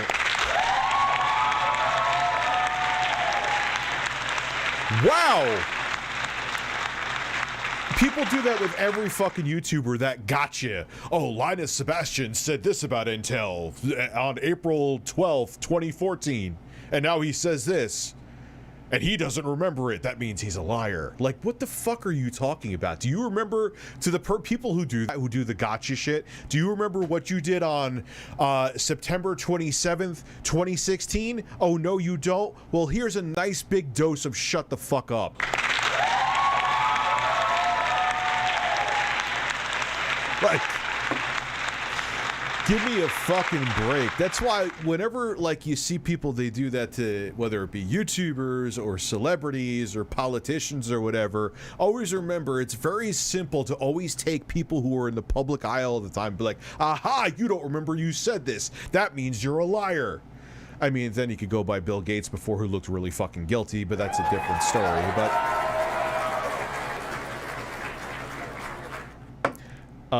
so yes, the Popeye game. As a matter of fact, I will buy it this evening. Oh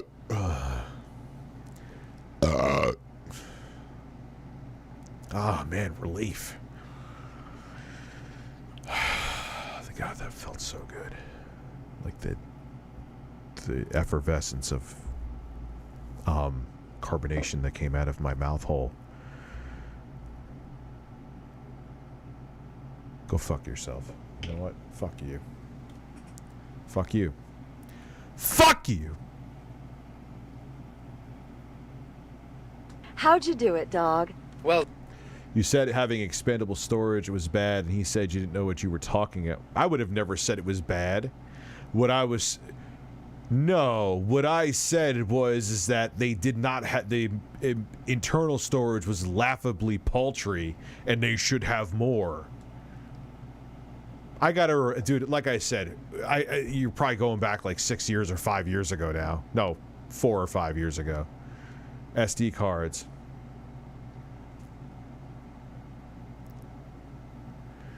I mean, yeah. Well, actually, you know what's kind of funny is that more devices, if you include smartphones, are removing expandable storage and just letting you get bigger internal storage. My thing was, fine, have expandable, but at least they should have had, like, back then, even 2017, 64 gigabytes was fairly paltry for a gaming system. But they had 32. They had 32 in the Wii U. And that in 2012 or 2011 when... No, that came out in 2012, excuse me. Was nothing. That was bullshit storage. By this time the Switch came out, it was awful. Let's get back to this amazing video, 10 out of 10. Zelda, actually, it was really simple. I just found out what she was looking for. I needed to know who was going to be playing the system, what kind of games her son was going to be playing, what she could afford, and then what kind of features she might want later on down the line. I suggested the right system with the right accessories, built trust and a relationship, and after that, it was easy. Well, you certainly made it look that way, dog. What the fuck just happened right there? There you have it. Back to you, Casey.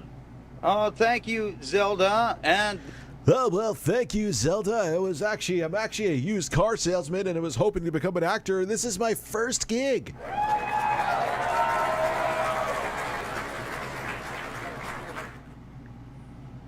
Now, on to our next challenge. When high margins and great values come together, it's used games.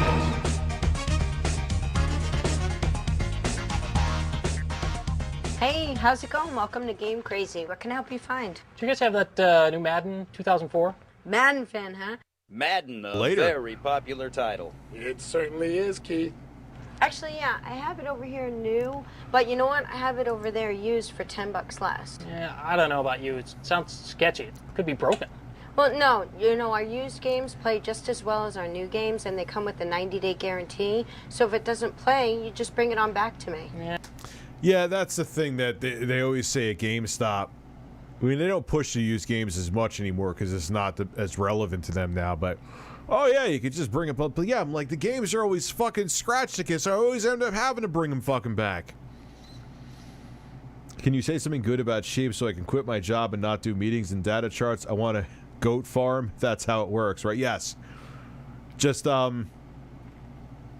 yeah, sheep is awesome. Empty out all of your bank accounts and buy sheep. You'll be fine. I swear. Don't do that, please. Please don't do that. No, I still don't know. You know what? Why don't we go try it out? Really? Yeah, come with me. Jesus, the games looked that blocky in 2004? Really? Thought it looked a little better than that. Old 90s GamePro TV episodes are... Oh, yes! I remember that, and it was corny as hell. So... That's what it looked... Really? That looks like a PS1 game. What'd you think? Looks good. I'm hooked on this used thing. Sold! The demo always clinches it. Great. Well, if you like that, I've also got ESPN football used and NCAA Bring them football. on. Zelda, what's her secret? Hey, girlfriend, what's the... This is so... awful. dilly, yo? Well, Zelda, used games are just a great value. When I told him about his savings and the 90-day guarantee, it just really got his interest. The demo was just to reassure him he was getting a quality product. That was the clincher. Well, big ups to you, girl. That was off the heezy. You go, girl, for shizzle. For sheezy. K-Money? Thank you, Zelda. And now let's get back to the fundamentals with trades.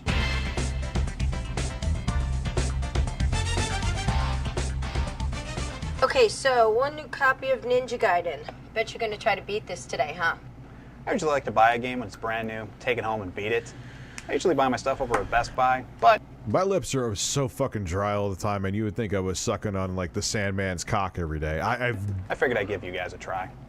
Possible... Always been that way, even as a kid, too. Big. And everyone thinks I have herpes. I don't have herpes. Fox convert? Could be, Keith. Could be. Oh, so you're new to Game Crazy. Do you know about our whole buy, play, trade thing? No, what's that? Well, it's really what we're all about. It sounds like you're the kind of guy who likes to beat a game as soon as you get it, so this is perfect for you. You could take all those games.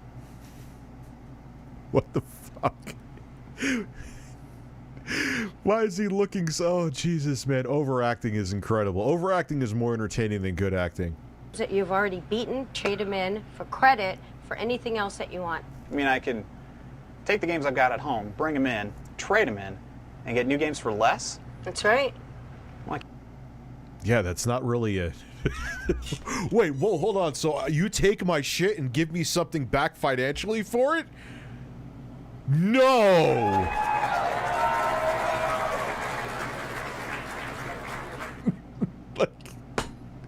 Yeah! I can't do that over at Best Buy. I'm definitely coming here to get all my games. Great. Well, in that case, you're definitely going to need an MVP card. MVP? Did I hear that right? Zelda, what's going on down there? You heard it right, K-Dog. Gale is getting extremely jiggy with it by going for the MVP.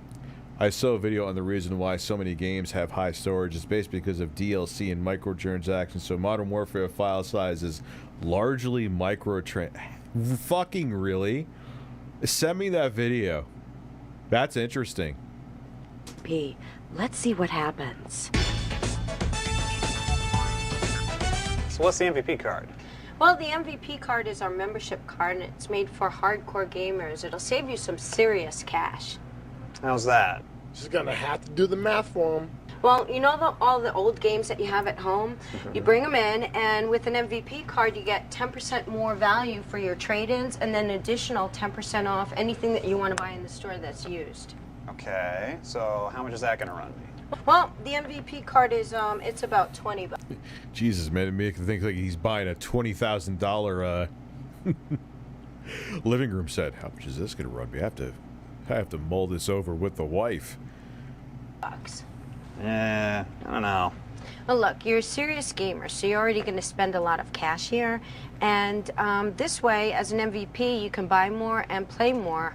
Well, that makes sense, but I mean, it's $20. We also have special deals every month that are exclusive for MVP customers, and we have exclusive game tournaments only for MVPs. What kind of tournaments? Actually, we have a Soul Calibur tournament coming up this weekend. Soul Calibur. Khalik was seriously wounded, but the soul still burns. Final battle. Fight! Soul Calibur. All right, you got me. She clinches it with the tournament. This guy is psyched about Game Crazy. Sign me up for the tournament and give me one of the MVP cards, too. Great, you'll be glad you did. Zelda, she really came up with a big play there. You know it, KC. Give it up, G-Unit. Give it up, fucking G. Why does she have like 1994 bangs in 2004 as well, too? Like, I mean, this was a while ago, but we were well past these bangs for fucking shizzle. What's up, Cam? You showed some mad skills there. First with the trades and then the MVP. You go, girl. How'd you do it? Well, Zelda, trades are a real eye-opener, especially for our new guests. I never miss the opportunity to tell our new guests about the trading. Once they realize... Why does she become a really, like, not that she was a great actress when she was doing the sales part, but why when she's getting interviewed, she turns into, like, ultra robot-y? Like, she wasn't super awful when she was working in exchange, but then she talks to her, here's an interview. Oh, yes, it was so simple. I can't believe I just clinched it by telling him that he should get all of these games. They're fantastic. It was really great. Back to you. Like, what happened? When did you become cardboard? How much farther their gaming dollars go, they never go back to the big bucks. And that MVP, that was crunk. Well, the MVP card, I mean, once the guy realized how quickly it would pay for itself, it was a no-brainer. The guy's a hardcore gamer, so, I mean, it just made sense for him. And the tournament, that put him over the top. True, Dad. I hate the term hardcore gamer. I hate the term casual gamer. Just, you play games. It's a hobby that you have. I hate the term gamer. No one says, oh, I'm a TV watcher. You're watching some TV. Oh, what are you doing tonight? I'm playing some Call of Duty. Like, why is it why does it have to be categorized? Like, why does it have to be put on a fucking pedestal like this bird? Like, it's a form of entertainment that you do. Stop with the hardcore, stop with the casual, stop with, oh, I play 45 hours a week. Why do you only play 2? My metaphorical penis is bigger than yours. Who gives a shit? Who gives a fuck? Do you buy games? Do you enjoy them? Good. That's a hobby that you have. It's a form of entertainment, just like television. Shut the fuck up, and I'm a hardcore gamer. I'm a casual gamer. No. Girl. Home slices? Truly spectacular, Zelda. Now let's see if Ryan can... My left testicle itches, and let's see what Ryan's doing while I scratch that ball. And my hairy ass. Sell a value that can't be seen as we move on to the pre-order. Oh, yeah, get them the pre-order. We want to get that revenue right away. We want to know how many copies we have to send out to stores is what we're really doing it for. We're not going to run out. You have zero reason to pre-order unless you want extra fucking swag that most people don't care about, but pre-order our shit.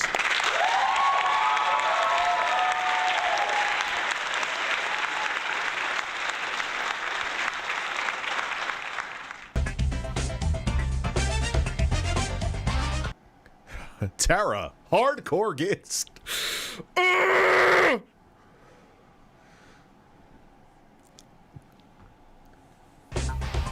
Hey, welcome to Game Crazy. Hey ho, hi. What's going on, sir? How are you? Sell me some shit. Hey, thanks. How's it going? Good. Right on.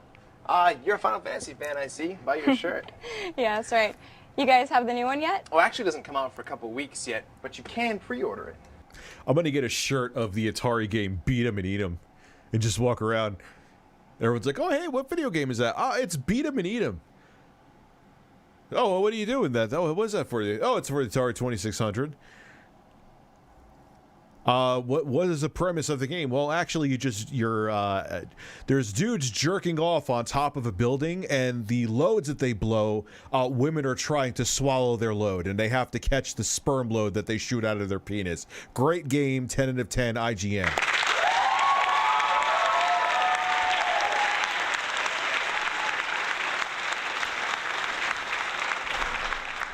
I want to Beat 'em and Eat 'em shirt. No, that's okay. I think I'll just come back later. Look, you know how Final Fantasy is. Family-friendly stream, remember that. You definitely want to do this because you know it's going to sell out.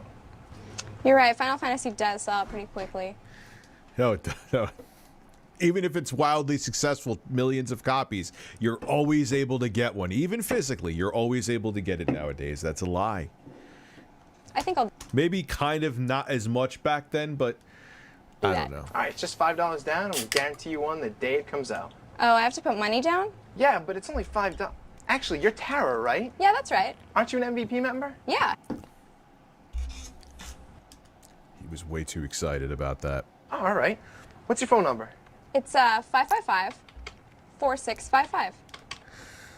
You know, you actually have $17 in trading credit here.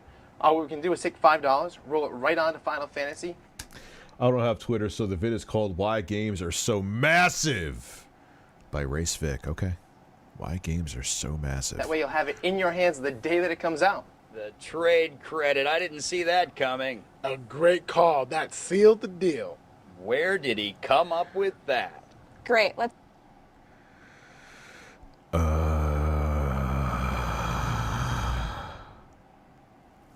Imagine that was my shtick. Like I was working at what is this, Game Crazy? And they're like, hi, yeah, I'd like to get Mortal Kombat. Do you have that for the Xbox? And I just turn around and go,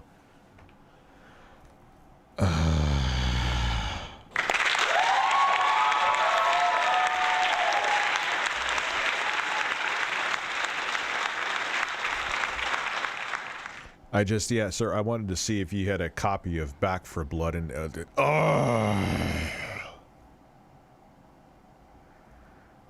You're fucking weird and I'm calling the cops on you, you fucking freak. You shouldn't even be working here. What the fuck is wrong with you?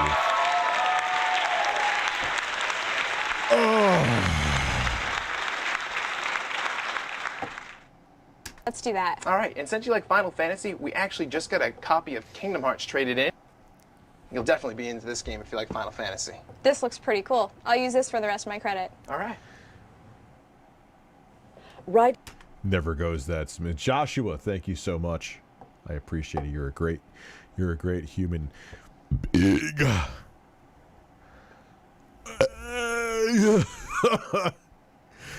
Can't get any more up, man. I'm dry. Oh, I sound like Dr. Steve Brule. Making gravy. I'm gonna turn this shit off. I'm dry.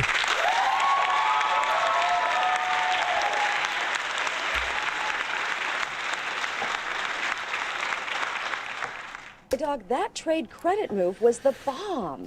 Zelda. It was the bomb, motherfucking diggy, motherfucker. Actually, it was really no big deal. I knew that she wanted that game in. No one was saying the bomb back in 2004 either. What was this like? No, but it wasn't from the 90s because there was the Xbox there. So in PlayStation 2, so it was obviously from 2004. Like, maybe that's the point. That's where the funny is. The she's saying outdated words.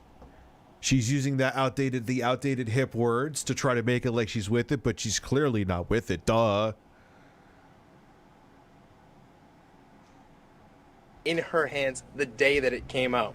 By pre-ordering, we actually guaranteed that. That trade credit move was just a little nudge she needed to commit. Well, you heard it here, fellas. Ryan is... Yeah, no Game Crazy employee or GameStop employee, like, really... Like, they're, like, so proud of, like, oh, man, I totally... No, they don't make any more money. If they made more money, they would be more proud. Blinging the bling-bling to get... Like, I remember that used to be exciting at Circuit City Express, like, when you got, like, the extended warranty plan, you know, and, like, you upsold on things, you actually got financially rewarded for it. Perish the thought, corporations. Those days are gone now, though. Maybe, I mean, even, like, Filene's for a while... What happened with... Oh my god. What is going on with Boogie? Oh, shit! Turbo Express. Boogie just sat on my face.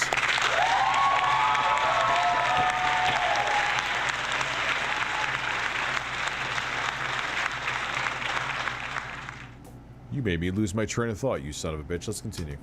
Ah! That paper. That's all from here, Casey. This has been Zelda Scott, representing for Game Crazy. Keep it real, Casey. No, I don't want to keep it real. I want to, we should watch my own stream. It's Streamception. We saw that already. Let me look at, I got other stuff here. Oh, Game Crazy in 2009. Let's see how they've picked stuff up. Why are they all starting half through the video? I haven't watched these before. That's why a lot of people are like, go like, oh my god, exposed. You said you never watched it, but you did. And like, I never watched this shit as far as I remember. Definitely not in 2016. Definitely not in 2016. Hi, I'm Greg Beck. Hi, I'm an asshole that you don't really give a shit about, but I'm going to tell you things. Actually, people could say that about me too, but people still watch me for some reason. Yeah. Zelda's a nice name. Robin Williams named his daughter after The Legend of Zelda. Zelda Williams. And welcome to Game Crazy. I didn't know they were still I have never heard of Game Crazy ever.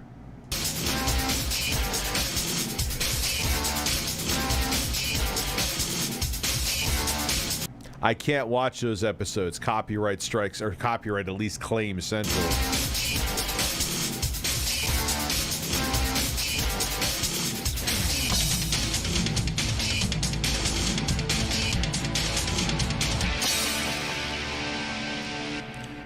The Game Crazy that name, that's an awful name too. Like I would remember that because it's so bad, which maybe that's the point. Part of one of the most exciting industries in retail. And you're only talking mostly out of my left ear. What happened with this rip? And at Game Crazy, we strive to be one of the most exciting outlets in the business. And that starts with That didn't work out too well, though, did it? you, our partners.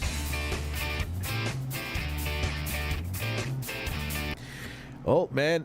Well, 2004, MTV was way more relevant than it is now. Like that, I would say like peak MTV was like the late 90s into the early 2000s when they had TRL, I believe it was, and they had what's Carson Daly on there. Remember that? So was it? There was, yeah. I could see that being an influence, man, because that was a much different time. You know what I'm saying? Call it what you will. Customer service, the basics, retail 101. It all comes down to your #1 responsibility as a Game Crazy partner. Well, yeah, he kind of looks like the customer from the previous video. Maybe he was. Maybe he was. Or maybe he loved Game Crazy so much he just had to work there. Creating the Game Crazy experience. Everyone who works for Game Crazy is responsible for... That's such a... I can't get over how bad that name is. Like, even saying, oh, where'd you go to? Where'd you go today? I saw you went out. I went to Game Crazy. The fuck? Like, it just doesn't roll off the... Had one open at my local Hollywood vid in San Diego. I've never fucking heard of them before fucking ever until now. I learn something new every day.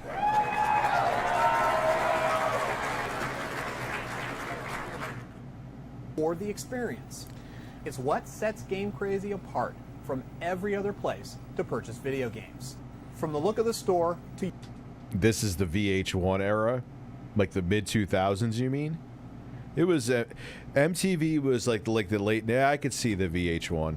Just so you know, I watched 1,000 Ways to Die as a kid and I only cried for 20 minutes. Oh, Jesus. I never watched that movie. Is it that bad?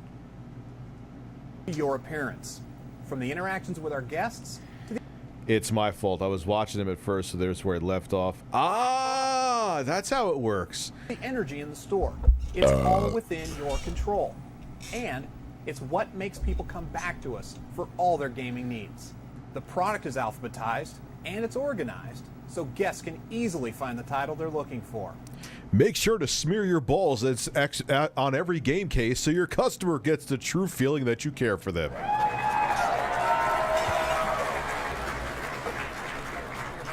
I barely got that joke out unscathed, man. Gamers are getting the... Like, you know that kind of creepy shit does happen in retail stores. Like, you know, like a guy who's like angry at his job just like goes around and like rubs his sack and tries to let no one see on the camera or anything. Latest information on the titles they love. Moms are finding the perfect game for their son or daughter. It's the attention to guest needs that you won't find at a big box retailer.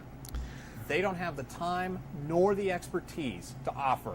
Didn't something like that happen where a guy was like dipping his balls in something or something like that at a restaurant? Rich, it's the Alex Jones of gaming news. What we can. Next, I couldn't think of anything else. You're going to see how to build the skills needed to make the experience happen in your store. From understanding the used business to... You could say I'm the asshole of gaming news. Building your new release customer base. By the time you're done today, you'll understand why the Game Crazy experience is catching fire. And when did they close? In 2009? Isn't that when they closed? So obviously it wasn't catching fire.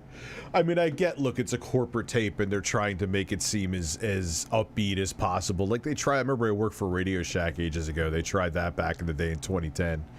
We're doing this and everyone says we're going under, but let me tell you, we're not.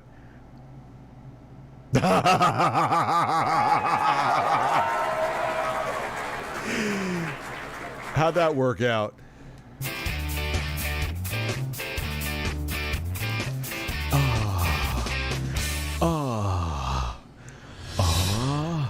Hi everybody, I'm Mark Van Hoshen, and I'm here today to talk to you about the used games business and the trade cycle. So the first question you have is, why do we sell used games? Well, it's simple. No, no one ever. Why do we sell used games? Who's ever said that? I know why you do. Because you take them back for next to nothing and you sell them for like fucking 4 times the price, so the profit margin is absolutely insane. Like, no one's like, even soccer moms who have never picked up a controller in their life don't wonder that. You don't have to be a rocket scientist to figure that one out. Well, really, used games represent a great opportunity for both our guests and our store. Whoever looks at games and whoever looks at game case and goes, oh, now I'm hard. Now I'm not hard. I'm flaccid. Ooh, my butt cheeks are clenching.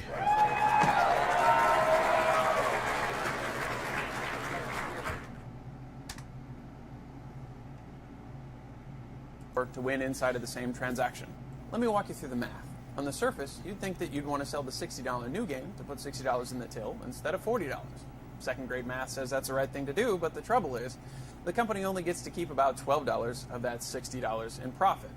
And that's before we factor in costs like next day shipping. So our bottom line really doesn't get to see much of that guest $60 investment. With used, we keep closer to $20, even though the retail is $20 lower. Why? I could bore you with all the technical stuff, but the short answer is that our cost is low. Because we rip off people when they come in the door and don't give them what their game is actually worth, then turn it around and sell it for pretty close to what you pay for retail for the brand new one. Cha-ching! Your long flowing hair ain't putting the wool over my eyes, pal. You may use Pantene Pro V, but my head looks like a testicle, so I know more shit than you do.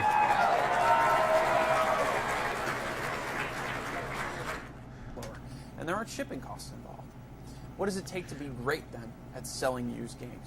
Well, it's down to 2 things. The first is merchandising, and the second is salesmanship.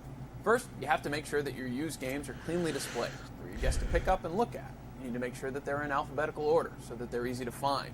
And you got to keep them priced right so that your guests can see the great value that used games represent. You want to merchandise the used product to make it look brand new because the customer is on the sales floor. They see the product. They always look skeevy. Even at like a well-maintained GameStop, like there's only so much you could. I mean, even if the box is in good shape, like there's always that like little bit of film that just remembers like that you just that you see, and it's like And you know they're going to make that comparison. Most people think used, they think hand-me-down, they think like it's not going to work. Well, we like to ensure to our guests that we really pitch the fact that we have the guarantee on the game. And we ensure all the customers. Yeah, and maybe they did do a better job there, but than GameStop does with their used games. But it just still was at GameStop. It was like they always push that too, and it was like, all right, cool, but I don't want to. It's the time you have to waste to come back when the disc was like, I would say 6 times out of 10 scratched, like in a moderate to severe way. Customers that they are guaranteed because we check them ourselves, make sure the cases and the games are right, making sure there's no cracks in them. For me personally, if I can get my used games to look perfect, be organized, be in stock, there's nothing better than that. Yeah, there's nothing better. That's better than sex for me.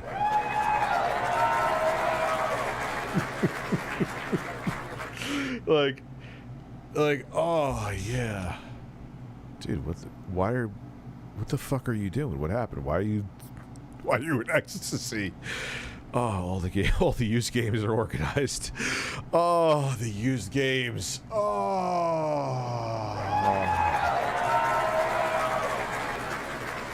Oh, baby, they're all in alphabetical order, and I'm hard. Stay the fuck away from me. That should not be a thing.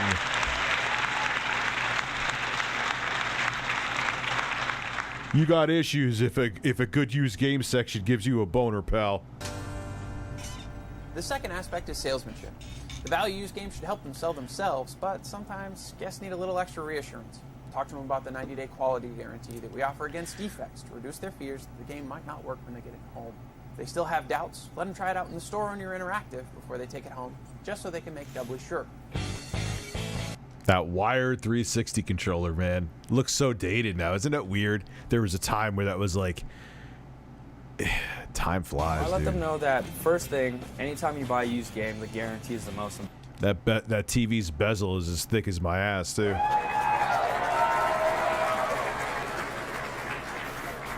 As flat as my ass as well. Important part. 90% of customers that come in the stores, their first comment is used games don't work. With our 90-day guarantee, not only do we guarantee that you guys will go home with a working game, but if you have a problem with your game, you come back to us, we'll actually fix it for you or replace it with another disc. We've got a disc buff machine. We could take out your scratches. We got sandpaper we could take onto it. We could polish it up, make it look brand spanking new. We even run a test for you on the game. Man, this guy is passionate. Holy shit. And then we'll hit you up with the MVP price. You're going to save. You get 90 days instead of 7 on your used games. I found only one copy of Area 51 in all of Canada. That was for the 7th gen consoles, right? It's a no No, that was 6th gen. brainer. You let the guests know that, hey, you're going to get a better warranty, you're going to get more money savings, and you're going to, you know, if you buy this new game, you're just paying for the shrink wrap, $15 for the shrink wrap. One person's trash is another person's treasure. A lot of people think just because they have used games or, you know, if they want to bring in their trades, that maybe it's not worth anything. So when they bring in their trades, they basically, oh no, it's not worth anything. And they find out that the very next person that comes in is like, oh, I've never seen this game, or I'm looking for this game for years, and I finally found it. Next up is the trade cycle. Used games have to come from somewhere, and that somewhere is your guest. Remember that used game that your guest paid $40 for? Well, what if they could buy that used game without ever taking any cash out of their pocket? It's a pretty easy sell, right? When guests bring in their games to trade with us, they receive store credit that they can use to buy anything in the store. Credit values vary, but generally speaking, the newer the game, the more the game is worth. And the more trade credit that the guest receives, the less they have to spend out of pocket. Figures show that That was the original Bad Company. That tells you how long ago this guests was. spend about 30% more when they can pay for part of their purchases with trades. That gives you two ways to win with trades. Guests buy more, and you get more used inventory to sell. How do you keep that trade cycle going? It all comes down to guest education. You have to ask every guest, every time. It's amazing how less relevant trades have become now. I mean, it's still a thing, obviously, and people still do it, but it's just not the same. If they have any games to trade. By introducing them into the trade cycle early and often, you'll get them into the habit. But they won't get... Again, that's what made GameStop a juggernaut for so long, was the trades. Get into the habit unless you help them get... The used game market, man, made him a killing. Letting the guests know the trade value on games, letting them know that if they got games just sitting around that they're not playing anymore at home, they need to get those in so we can best utilize their money and get them something that they do want. It is all about educating the guests. The sooner that they trade in their games, the more money that they're going to be getting. We can use those savings to get them to get more products. Walk out with a used game, walk out with an accessory, walk out with more pre-orders, possibly even sign up for our MVP card. Trades are very important. Yeah, it's just amazing, and I see companies do this all the time. Like even like I said with HP, when they bought Palm for like billions of dollars, and then they used Palm OS on that tablet, and this push, and it was like this whole, they were focusing so much of their resources, HP, on this fucking tablet, and then like literally a month after it came out, just liquidate all the stock. Sell it at discount. If you're an employee, we'll give you a little bit of a discount on it, because nothing just screams "please buy me" like a defunct platform that the company is no longer fucking supporting ever again. Yeah, let me jump all over that one.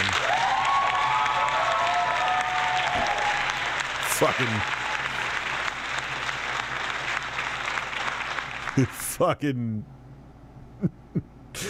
$300 coaster. Into any game crazy business, and if you educate the guests on.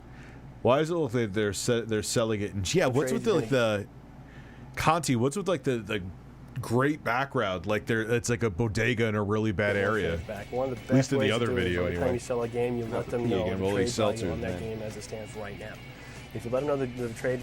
What's weird with this training video is that this is how they've recorded it. It's not that like all the audio is coming out, like the music stereo, his voice is the left speaker, so when they made this video, they fucked up the audio. It was WebOS and they use it on LG TVs now. Oh, do they really? That was WebOS. Oh, really? What the fuck? You inviting RGT over to make up yet? Well, we're already cool, man. I talked to him already. It's fine. There was no fallout really anyway. I'm sure. Are you way over it? You try...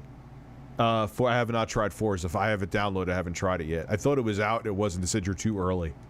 So... Value is it sticks in their mind. It's one of the last things that they do. Hey, when you get, when you let the guest go, you thank them by name, and then say, hey, when you get done with that game, trade that back in so I can get you that X amount of dollars back. And I can make X amount of profit. Oh, I don't know if that's a fart. I don't know. Never trust a fart. Thanks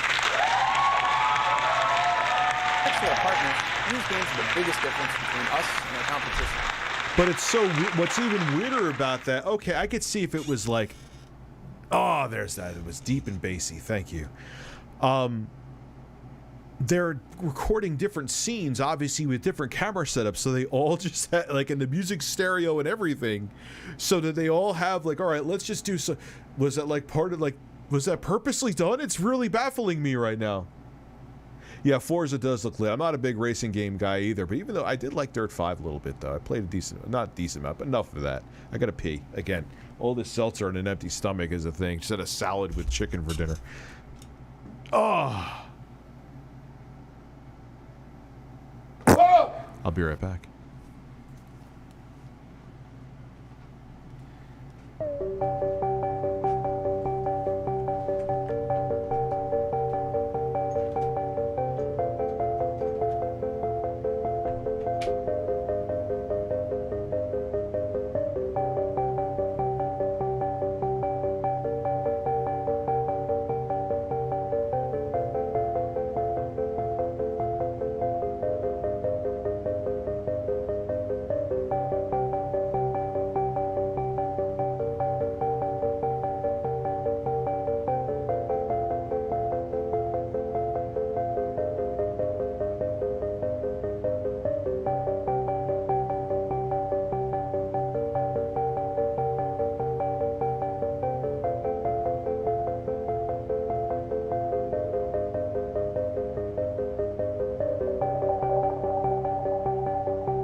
Beautiful birds.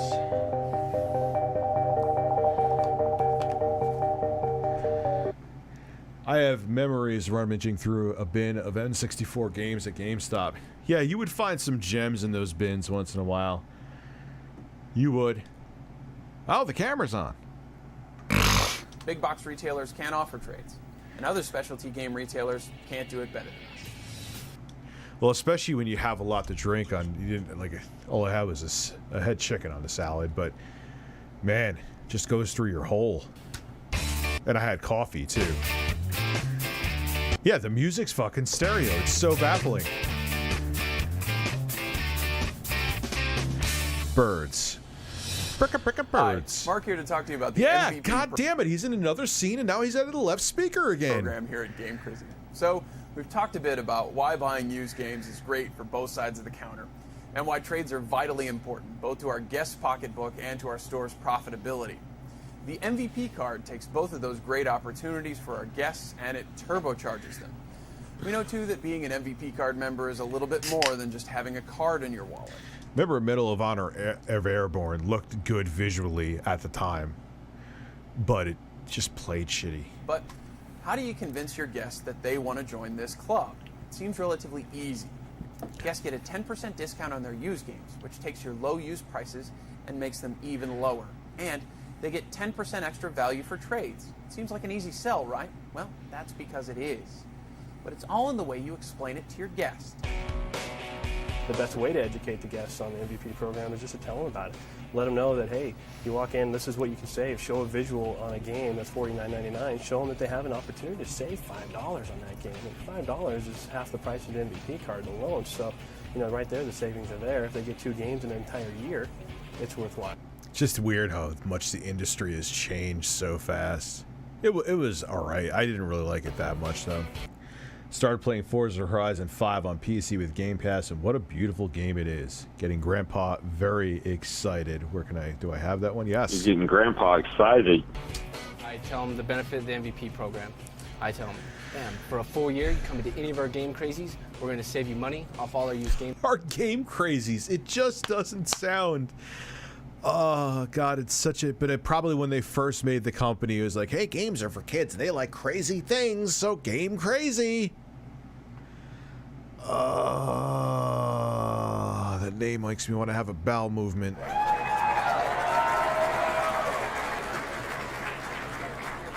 Games and accessories, get you extra credit every time you trade with us, as well as a disc buff card.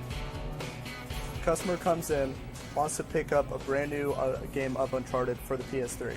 Okay, that's $59.99. I would love to sell them a brand new game for $59.99, but I would rather just save them money with the used game for $49.99. Spread your cheeks and with the go to MVP card, town. you're saving $5 right off the bat. That means that you can buy the MVP card and the used game of Uncharted for even less than the price of a brand new game. Selling an MVP isn't a pitch in the traditional sense. It's more of an education process. Yeah, it's so weird how all retailers basically, they get you in the store with one thing, but then they want you to buy something else, especially like in commission sales. It's like, oh, we have this, we want you to sign up for a furniture store account and you can get 12 months with no payments. But we don't really want them to get that. That just got them in the store. We lose margin on that, so try to get them to pay the whole thing off in a month, and if they don't, we get to slam them in with interest. Got it, boss. It's so fucking annoying as a commission salesperson to have people who drive, especially at a furniture store, because that's like a big investment or purchase usually. They're driving there specifically because you have this thing like, hey, I could get 10% off with a year of no payments, and it's interest free. Yeah, that's what I'm gonna do. And it's like, but then you have to, they drove there specifically for that, you have to try to dissuade them from getting that option. Oh my God, fucking end me. First, you have to educate your guest on the value of used games and how they can help your guests save money. Second, Yeah, with our credit card, yep. we have to educate them about the value of trade dollars and how they can help your guests spend less cash. And finally, we have to educate them on how the MVP takes both of those great principles and makes them even greater. MVPs aren't just great for the guests, though. We know that the average MVP guest spends almost 8 times as much as a non-MVP guest every And it still didn't save you. year. And they'll visit us 6 times more during the course of that year. These guests are extraordinarily valuable to us. And Fear behind his flowing hair. And the guests are saving money with each visit. It's a win-win for both you and for your guests.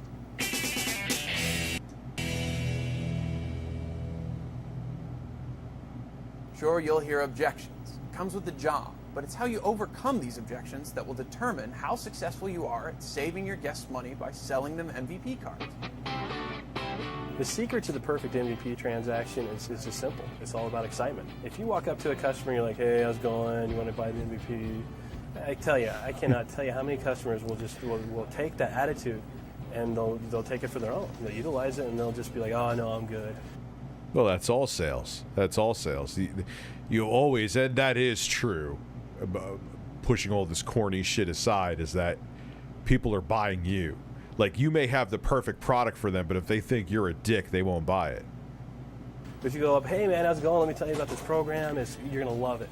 And the first thing you say to a guest is, I'm going to hook you up, I'm going to take care of you, or I'm going to save you money. We'll get you the MVP, we'll get you set up, we'll take care of you. You come back and see us, I'll remember you, I'll remember your face, I'll remember your name, and we'll be set. And you'll I never remembered names. I'm awful at remembering names. enjoy shopping here every time.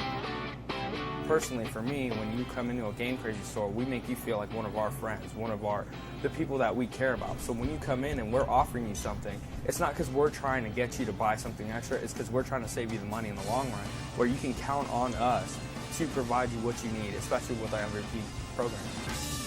The easiest way to overcome any objection is to simply talk about the money that your guests will save. The average guest saves more than 3 times the price of the card over the course of their year-long membership. That's a tremendous value, one that's extraordinarily difficult to duplicate anywhere else. The bottom line is, MVP members generate huge value for Game Crazy, and MVP members generate huge value for themselves. Who wouldn't want to join that club?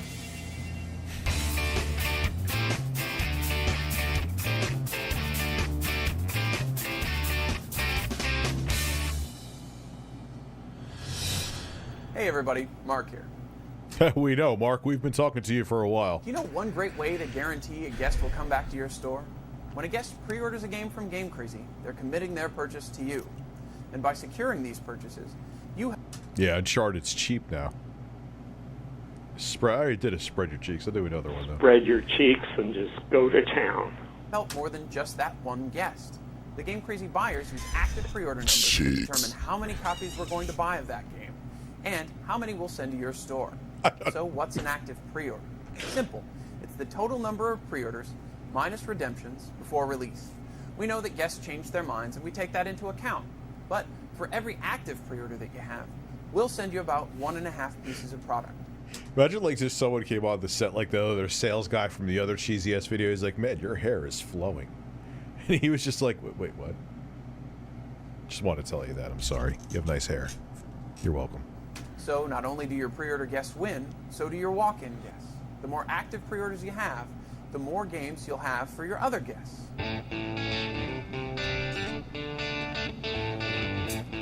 Well, for buyers, pre-orders help us determine what products our guests are the most interested in and allow us to invest our company's money. That is an interesting beard.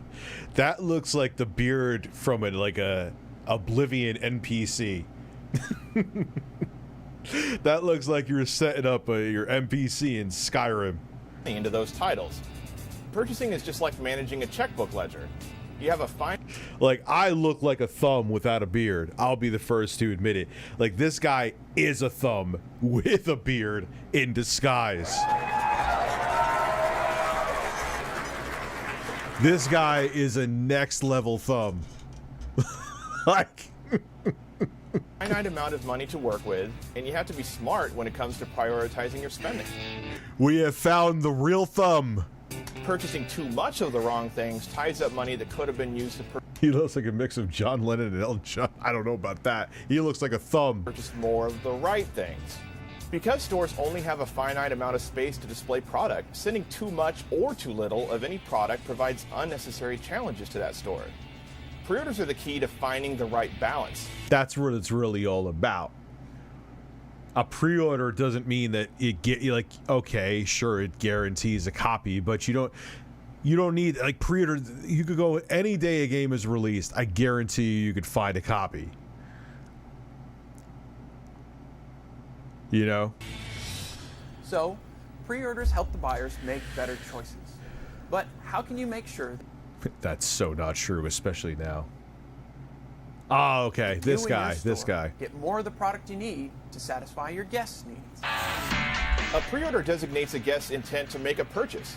The more pre-orders a particular game has sends a very strong signal that there's demand for product in that location. Pre-orders ensure that that product will be there and that a guest doesn't have to be disappointed. Use the tools in your store to get your guests excited about upcoming games. The new release lithos, the master release schedule, the magazines that you sell in your store, your fellow partners, and your guests. These are all great resources to use to gather the knowledge you need to be successful. The best way to educate yourself on new upcoming titles. Wonder what all these guys are doing now. Why is your brother? I mean, like I said, I'll admit I look like a thumb, but he is a thumb with a beard on. is to read about them. First things first, the Game Crazy provides you with magazines. You can look at Game Pro, PSN, Xbox Magazine. You can go with EGM. It's a great magazine. His name is just Christ? Wait, hold on a second. What? First things Sean. first, the Game Crazy Okay, we got provides you with Sean. magazines.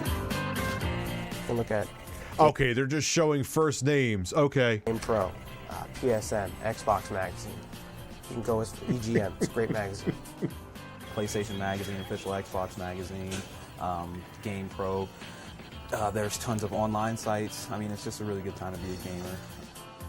Pre-order Yeah, the store closed down a year later. It wasn't time to are the work there. lifeblood of the business. If you don't get pre-orders, you don't get trades, you don't get MVPs. You buy a game that's unfinished, sucks for you. You don't get people coming back into your store. So it's quite important to get your guests to pre-order games first, because you're guaranteeing they're going to come back in your store. Main thing is just being aware of what your Yeah, that's what it's about. And then the upselling accessories and customers' needs are. When you know that, it's going to be simple to add on any pre-order because the customer, when they trust you, will believe in what you're trying to let them know about.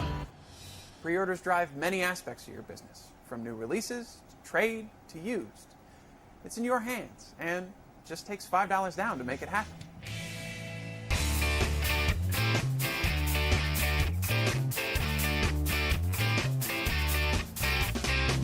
accessories. Cha-ching. Hey everybody, Mark here. Besides used games, you know the best way to help your store make more money? It's the same way to enhance your guest gaming experience and make sure that Buster they have Rhymes. everything that What are they you need to talking make their about? purchase complete. Yep, we're talking about accessories.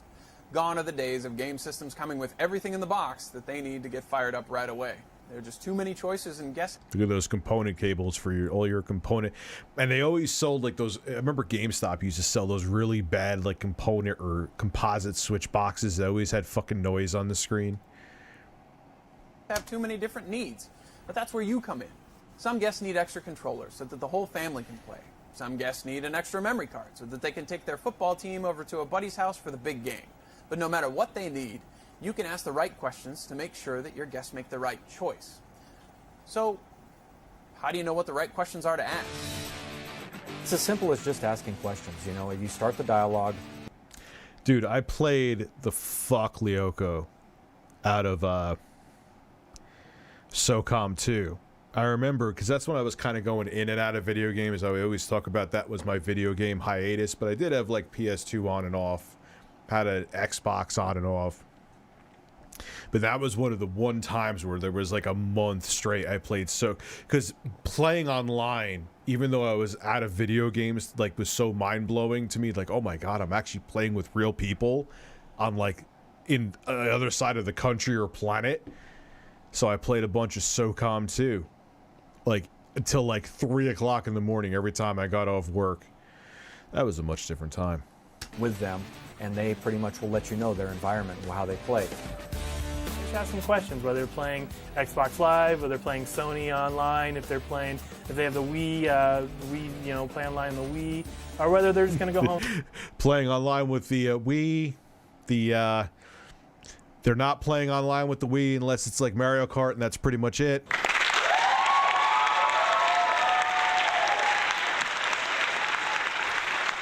Call of Duty, I think people were playing a little bit on the Wii too. I think I played a couple online matches in Call of Duty on the Wii. Buddies, and then you need another controller, something along those lines. So I just ask questions to see what they're going to be doing with this game. You have them as a lifer. I mean, they'll come back to you all the time for all the knowledge, all the games. If they need an extra control, They'll come back to you as a lifer. A year later, the store's closed. they're going to come see Sean at Game Crazy because, you know what, he told me about my used system. He told me about the great used games that they have to offer. Plus, now they're members with us if we do get them on the MVP program. There's nothing else better than that. Set them up for a pre-order next time. I mean, good to go. Golden. Yeah, you're good to go, man. Oh, God. See, it's all about who needs sex when you have pre-orders?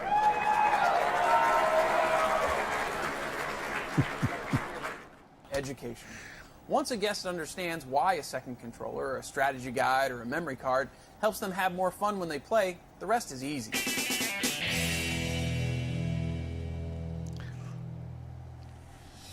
To ensure that your guests have the perfect gaming experience, you need to make sure that their purchases are protected. GameGuard and service contracts offer exactly that peace of mind. Imagine that you purchase a game and you take it home to How are those service contracts working out now? Let me know. play it. Fast forward 30 hours into the game and you're just about to level up enough to beat the final boss. And then it happens. Your brother feeds the game to the dog. Your mom has a candle party and she uses the game as a drink coaster. And now Your dad shoves the game up his ass again when he's drunk. Fucking dad.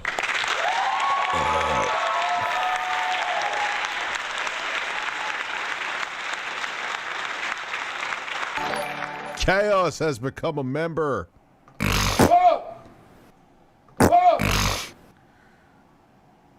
Thank you. now what do? Well, with GameGuard, you don't have to worry. For $1 or $2, you can protect your investment for a full year. What it's going to do for the guests is imagine the guy working at Game Crazy just like lick the disc and just handed it back to him and said it's fixed. What? What are you? The fuck are you talking about? Like, dude, that's disgusting. Dude, that's how I fix it. It's fine. Try it. Keep the spit on there when you put it in your Xbox 360. I like that. You're fucking weird and I'm calling corporate on you. Oh yeah, dude, and that's as much as like COD still sells. That's why you saw that. I mean, obviously the gaming platform has changed now, and there's a lot more people live streaming. But that's why you saw that whole COD bubble on YouTube burst, man. Remember when people would you could just like, hey, COD game. I mean, it's not that easy, but you saw a bunch of big YouTubers who got big because of COD. You know? You're going to guarantee that their disc works for an entire year. It's kind of happened with Minecraft, too. Minecraft is still huge, but that Minecraft YouTube video boom died, you know? Year. You can't beat that. For $1 to $3, I mean, it's cheap, it's inexpensive for the guests to guarantee it. It's better than $50 that they're going to have to pay or whatever price they paid for that game initially to replace it. NEETA and the Shirtless Man podcast, but in all seriousness, I hope Camelot is okay. Yeah, he'll be. I talked to him, man. He's gonna do all right. He seriously is. Blade of Darkness has a free demo on Steam. All right, I'll try it out. Blade of Darkness. Keem started out on COD. Yeah, there. Remember, like White Boys 7th Street. Woody's Gamertag started out on COD too. Wings of Redemption. Who else was there? Only Use Me Blade. Sea Nanners. Yeah, man, there was a different time. People were eating up that fucking content too. But that's why I always say, and then you look at like I said, Minecraft. Look at, hey, it's Stumpy! Oh god, fucking kill me. That voice gives me a chill down my spine. Not saying he's a bad guy, but where he was getting millions upon millions because it was a different time. I mean, again, Minecraft is still wildly successful now, but it's kind of like that fever pitch for it to get anything you can on social media about it is over with. And a lot of, you know, and a lot of people just grew up. I know kids at the time that were big into Stampy, and now they're like teenagers and going to college. They got other shit there, dude. Like their life is completely different, especially at that age, man. Like every year, your life changes exponentially when you're young, and you also grow up, and then you just like you could be like I've seen it with kids. Like they're interested in one thing, obsessed with it for like 3 months, and then it's like they never watch it ever again. You know. The Minecraft boom died when the game became a dorky little kid thing. Yeah, I always remember there was this guy I actually worked with at Radio Shack. Nice guy. But he was like, he would like borderline bother me to try. Dude, you have to try Minecraft. It's so different. It's such a unique way to game. It's this and that. I'm like, and look, I know people like it, but to me, it's just like, all right, I'm pushing 30 at the time, and I'm playing virtual blocks. And look, I know that's just my take, and like I have a friend, Sean, he's like a brother to me still to this day, and like he was like, dude, you have to try World of Warcraft, dude. Just give it a chance. And then I tried it, and the first thing I was doing was like mowing the whatever the fuck you do in there, like errands. I'm like, I'm doing errands in a video game. If I want to do errands, I got plenty of them I could do in real fucking life.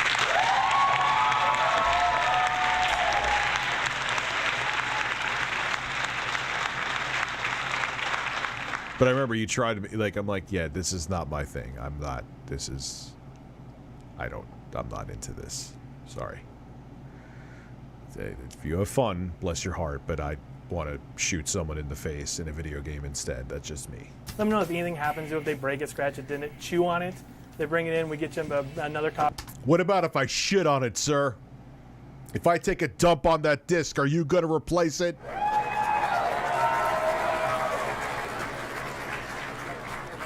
I empty my ass on that disc. Are you fixing it, sir? Are you going to replace it?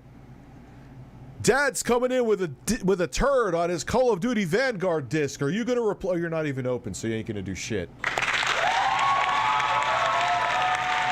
No pun intended. Ha ha! Oh shit! I didn't mean that on purpose, and that was witty. Fuck birds. Copy brand new, no questions asked. For an entire year, it's going to cover if it gets broken, cracked, scratched, anything like that. You're going to be able to bring. Bro, and you know that shit, like I'm telling you, as a person who worked on laptops, I used to work for FireDog at Circuit City back in the day. Let me tell you something.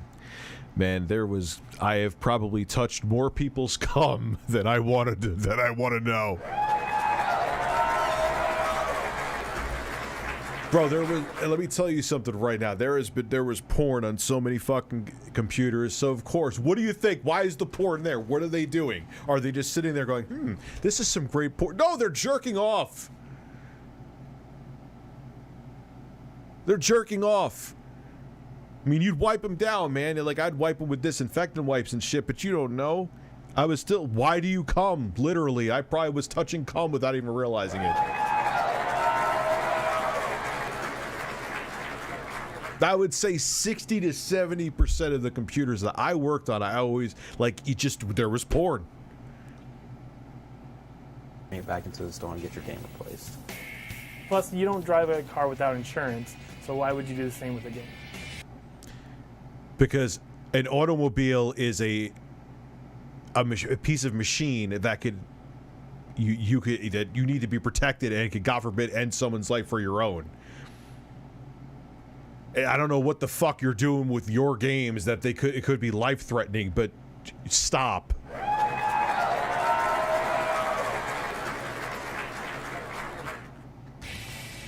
Service contracts for your video game hardware work along the same lines as GameGuard. While we won't cover a system that's taken a swan dive off the top of your entertainment center, we will cover manufacturer's defects. That's where GameStop would. It's accidental, at least it used to be, but I think it still is. After the original factory warranty period is over. In many cases, this affords our guest a second or third year of protection on the most valuable piece of... Sir, I peed on my PlayStation 2. Can I get a replacement, please?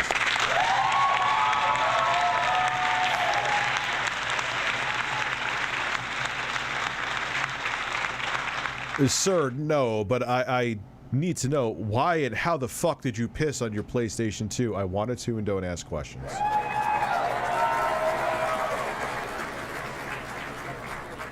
...of equipment in any gamer's arsenal, their console. I think it's really important when you're about to... Gamer's arsenal. Stop. Stop with the corny. I understand this is many moons ago still, but I hated it even been in 2009. To sell a system, first thing you got to talk about is a service contract, because you don't want a customer being able to get their mind set on all these different games that they would like to play, and then I want these games, and then to come to find out they'd have to fork out more money that they don't have or they didn't budget for a service contract. If something does go wrong with it, pop back down to our store, we'll swap it out right in front of your eyes. It goes like that. Whether it's a new or used console, it's all new technology, so why not spend a fraction of the cost to protect your investment? Different gamers play in different ways, which is why we offer such a wide variety of accessories and services to our guests. By asking the right questions, you can get the right choices into your guests' hands, and at the same time, you can help ensure that they have the ultimate gaming experience. Unless they drop it on the floor, then you tell them to go fuck themselves.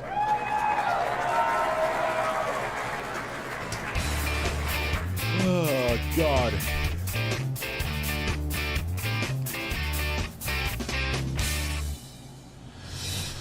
You've just seen and heard from the experts at Game. Man, he walked on with such bravado. He's like, God, I'm a man, and now I'm gonna tell you shit. Man.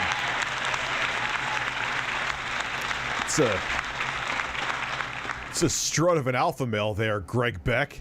Crazy.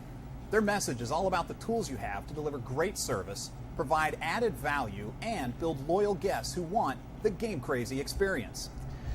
Let's face it, people in the market for games, consoles, and accessories Now have a lot that's of confidence. choices, from discount chains to big box retail, from online outlets to other game specialty stores. But why should they choose to shop at Game Crazy?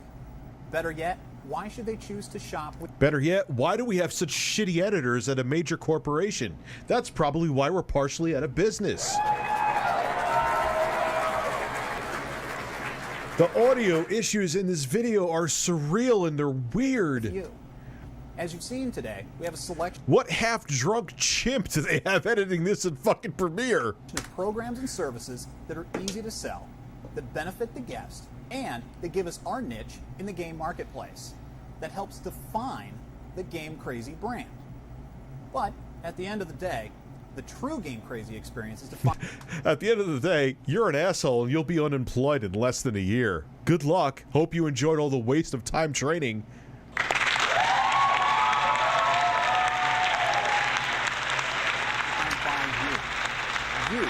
2009. 2009, Your smile, Mistolf. your positive Meadolf. attitude, your game knowledge, your desire to help and to always put the guest first. These are the things that matter, and where Game Crazy blows away the competition. The Game Crazy experience all starts with you.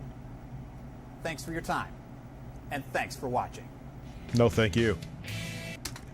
Hours of entertainment. All right, ladies and gentlemen, I got to be up early, so thank you so much. Regular chat, super chat, me and the birds appreciate all of you, and I will be back again tomorrow, or now today, with more content. Be fantastic horses and take care of your birds.